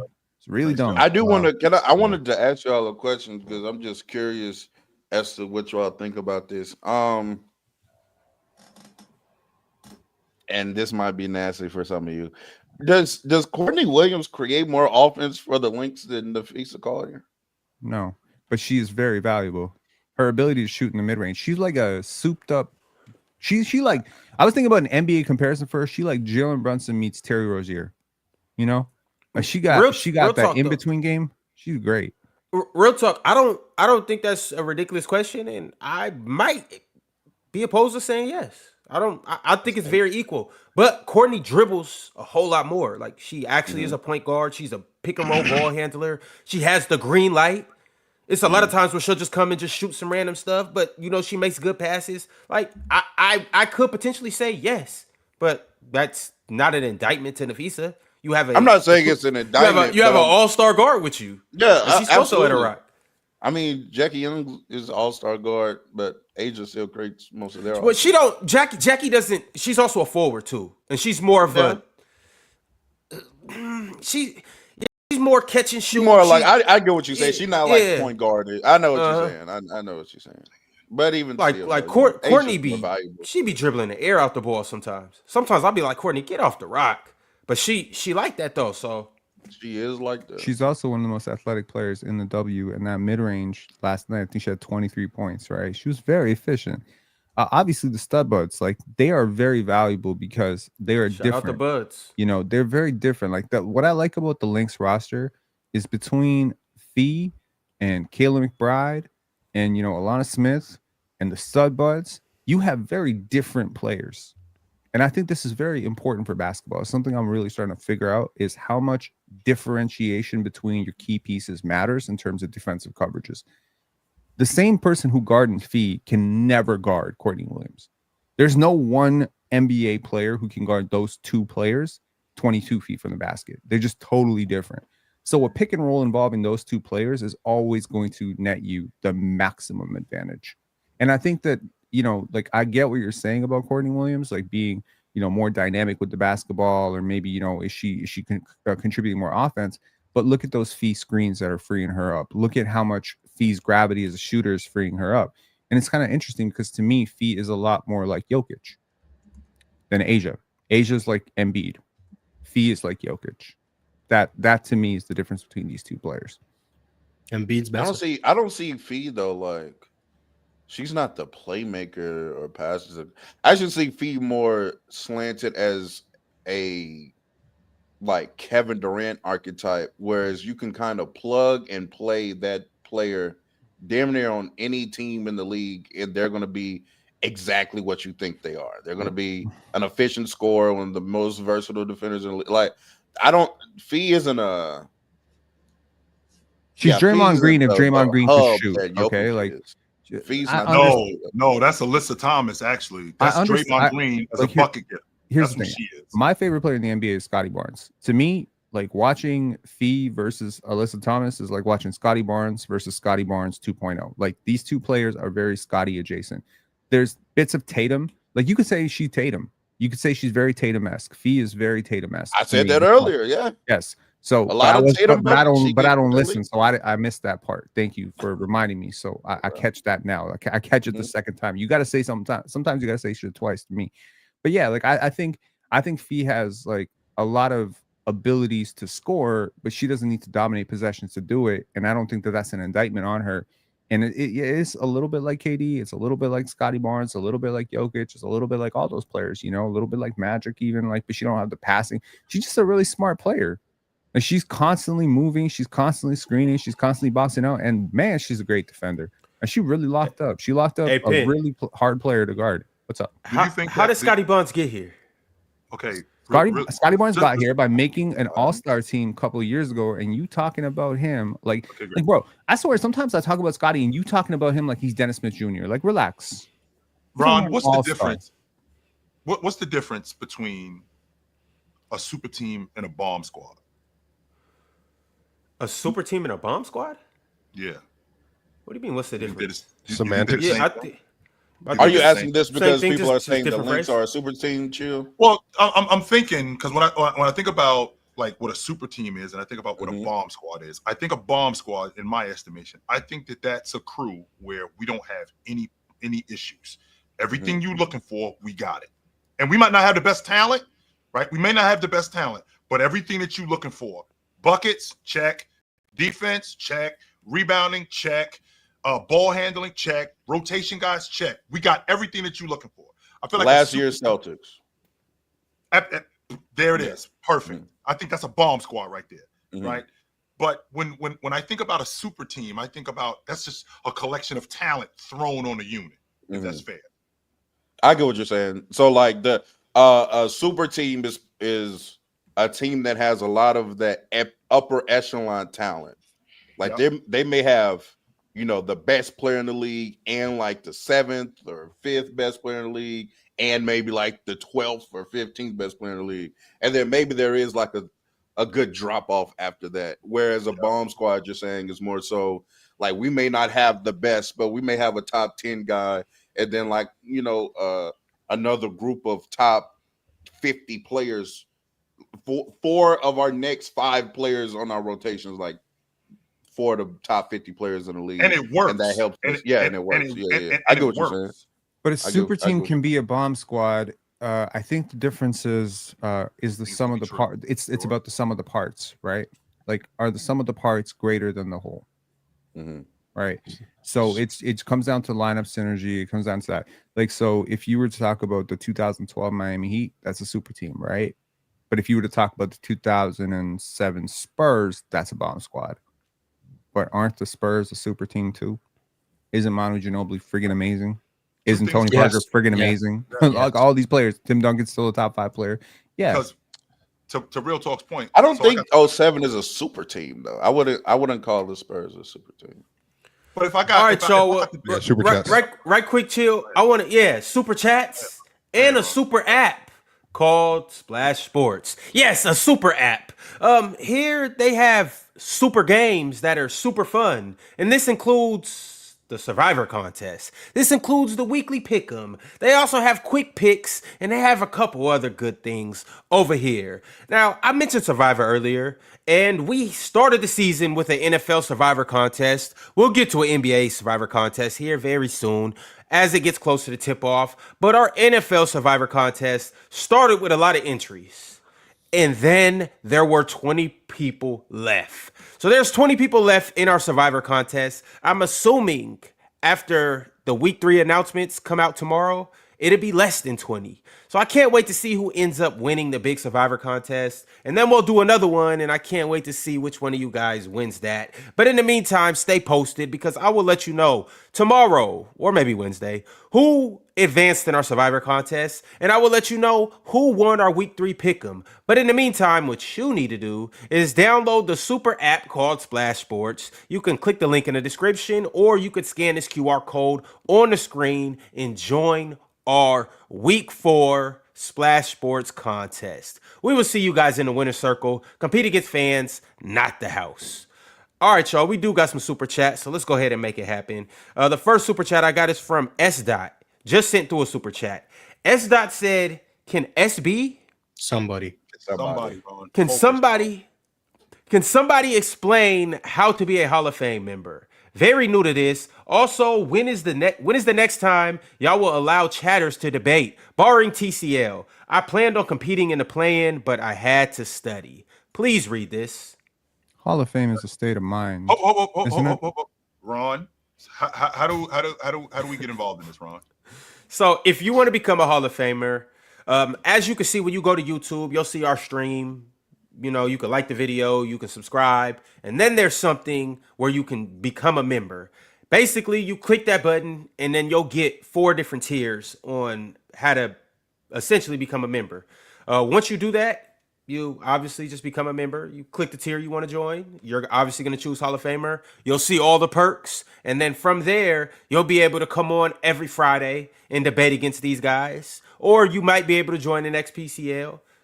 It just all depends. But speaking of Hall of Famers, let me shout out Multi Kenny, Worldwide Mace Television, Joe Breezy, Cheese, Trevi, Bulletproof, Vale, Rav Deer, Teddy Hart, Kingster. Shout out Small Boxes. Shout out my man Skeet Nielsen. Shout out Football Breakdown. And shout out Rez for all joining up and becoming Hall of Famers. Also, too, if you do become a Hall of Famer in enough time, you can judge the PCL coming up, not just this Friday, but the next 2 Fridays as well. So if you want to be a judge in the PCL, hit me up or become a Hall of Famer first, then hit me up. All right. Void Century said, Damo brought me to PC and you let the GOAT panelists walk? Biggest mistake in PC history. Imagine Real Talk, Damo, and Swipe a Ball. I don't think people know that Damo used to be. Me and Damo used to talk all the time. That was I did see somebody say Real Talk is like the new Damo, to a degree. So I mean, I guess that does make some sense for several different reasons. But do you want to outline them or? Wait. I mean, I think just the mechanics, and speech were probably both Southern Damo, obviously Carolina boy, you know, some other things as well. I think that like. Yeah, Damo, shout out to my dog, man. Shout out to my dog. He's still doing this thing. For sure. Yeah, salute to Damo. Man, let's keep it a buck. Shout out to Damo, man. Yeah, Carolina is close to Texas. You're right. Just ignore it, Real Talk. Davo said Real Talk's delivery is the best, especially when he gets into his preacher bag. Make you want to clap your hands and stomp your feet. In some circles that both Real Talk and I come from, they would have called that blasphemy, but we'll let that slide. Oh man, you know, in those circles, I'm gonna tell some of these, you know, Christian man, line up. You know, it's a joke. You know what I'm saying, take a joke, man. It's a joke. Yeah, it's a joke.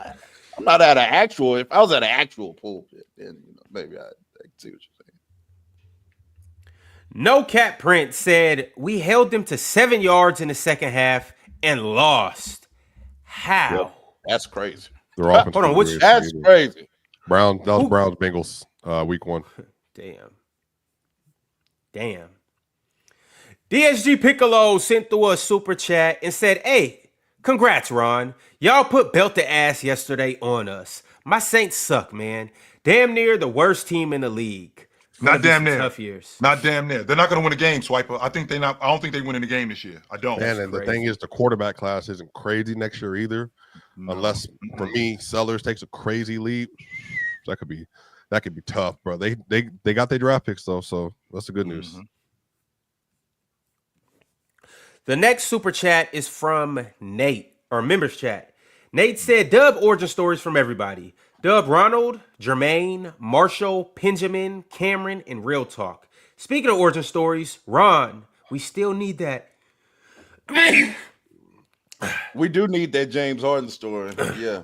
We never We do need. Notice I just sneezed I- right there. I'm I just- allergic to I- things like that. I'm allergic to drama and bullshit, so I can't really. I've Bless already you. I heard, subscribed to I heard the story. It's not worth the hype. Move on. I have not heard. Pin's the only one that knows the real story. By the way, I've already subscribed. Shout out to Real Friends.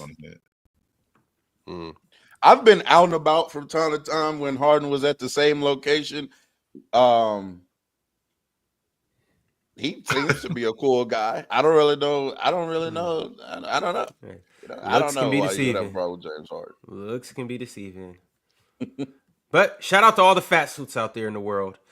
The next members chat I got is from All Logic, No Emotion. All Logic said, respect to the panel, good content, Dub host. Mm-hmm. Shout out for Ron being an ultimate talent evaluator. Thank you, Swiper. That means a lot to me. Jamaica's Rosclot Choice, Mars' cousin, said, sounds like I got a chance then. You do? Yep. We've been waiting for you. Whenever you're ready. The next members chat is from Itzamzay. Itzamzay sent through a members chat and said Kelsey's best season before this year was last year with Caitlin Clark. Pin. Well, you know, the thing about bias is you look for things that support your perspective. And my perspective is that players play worse with Caitlin Clark. So I'm going to look for every single stat in the world that proves that hypothesis. And, you know, I'm going to be honest, man.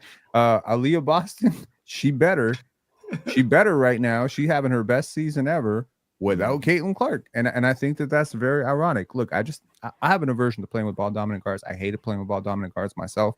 I wasn't a ball dominant guard myself. I just don't like ball dominant guards typically. Now I know you're going to say, but what about SGA? What about SGA? Well, I don't know. Maybe if my ball dominant guard who wouldn't passes the ball and let us go 4 trips down the court without touching the basketball was shooting like 63% true shooting, I'd let it slide. But most ball dominant guards are not nearly as efficient as Shai. So that's just my view on it. And I think, honestly, the Caitlin Clark takes are going to age worse than the Cade Cunningham takes. The C thing, you know, it's interesting. The parallels are immense. I think she's going to be great, but she's not there yet. We getting there though. We getting there. We might. Ron, did Harden? Because I'm thinking about like the reputation he got too a little bit. Like, what Harden do? Harden flew your girl out or something. What We got another members chat from Wizardo. Wizardo said, don't know if y'all brought it up, but shout out to Anna Hall for being the first American woman since FloJo to win the gold in the Heptathlon. Heptathlon, Ron. in the Also, in the head. Yeah. this is a 6-year journey for Anna Hall. Anna Hall has been projected to be the next thing in the heptathlon, but the problem is she had injuries she dealt with. She had injuries she dealt with last year that kept her out of the Olympics. That woman, honestly, we're in the GOAT era, bro. I really don't know what to tell you. Melissa Jefferson, Sydney, Hall, and then you go across sports with Simone Biles, and then you keep going up and down to the U.S. women's soccer team with Trinity Wish we had time Rodman. to talk about this. So Shakari some love. guys- Mallory. I wish you Sophia guys Smith. would have been around. I wish you guys would have been around when FloJo was around. Well, Especially you weren't with what even we got around. going on today. What are you But talking about? you were young when that was happening though. Like I was in high school. What are you But talking there about? wasn't no, He doesn't there wasn't know no who Chilton basketball. Hoops is. There wasn't no like. He doesn't know who platform to talk Chilton about Hoops it. is. He doesn't know. No. I'm saying there wasn't no like platform at the time That's the outside point. of like being on Swiper. television or whatever. But That's you the know, point, Swiper. Like, Yeah, if, she was- yeah, it was if crazy. the social media era when FloJo was around, oh my goodness, it would have been incredible. Yeah, she had the one leg, all the stuff you see Angel Reese and them do. That was her. Nails, Nails, FloJo the was doing all hair. of that stuff. Yeah, her record still stands to this day. No, I don't even know. I don't know if any woman's ever gonna touch a 10-5.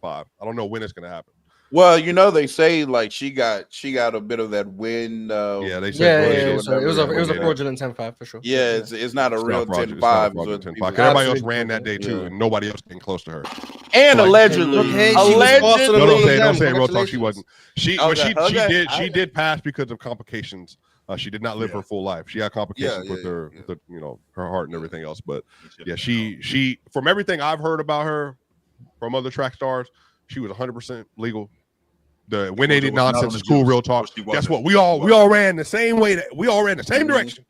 And I was. Yeah, she was faster than all of them. Congratulations. That doesn't mean that she was aided by wins. Yeah, she was the fastest in the race. In the race, everyone was aided by wins. Well, I don't know. I don't actually Shout out think it was win-aided. But we shout out Flojo, Ron. Shout out Flojo. They would have taken the record down if they could verify if it was win-aided or not. So it's hard to go back in time 45 years and exactly. I agree. Yeah, it's hard. All right, y'all. We got a couple new members. Brett Bovia, shout out Brett. You've been a member a couple different times. Appreciate you for sticking around and re-upping your membership. King Kato, big shout out to you too. Appreciate you, big dog. Ariel the Abstract also became a new member. Shout out to Ariel. And last but not least, there are 10 people running around this chat that got gifted a membership. Is that her? Anywhere about it. Focus, real talk. I'm just. As you were saying, Ron. He ain't never asked about he ain't never asked about no other person he sent. No, he did not. Media day next Monday, by the way, man, y'all. Know. She was just lucky. Next Monday? Yep. Coincidence. Okay, that's good news. That's good news. Shout out to all the 10 people that got gifted a Player's Choice membership from Cheese. Make sure you thank Cheese. And make sure you re-up your membership when it runs out. Make sure you guys subscribe, like the video. Shout out to everyone on Twitter. Shout out to everyone on Facebook. We'll be back same time tomorrow. Maybe some new faces, but it's going to be a good time. We got out of here at 106. Merry Christmas. Later. Dubs in the chat. Later. Look at Ron.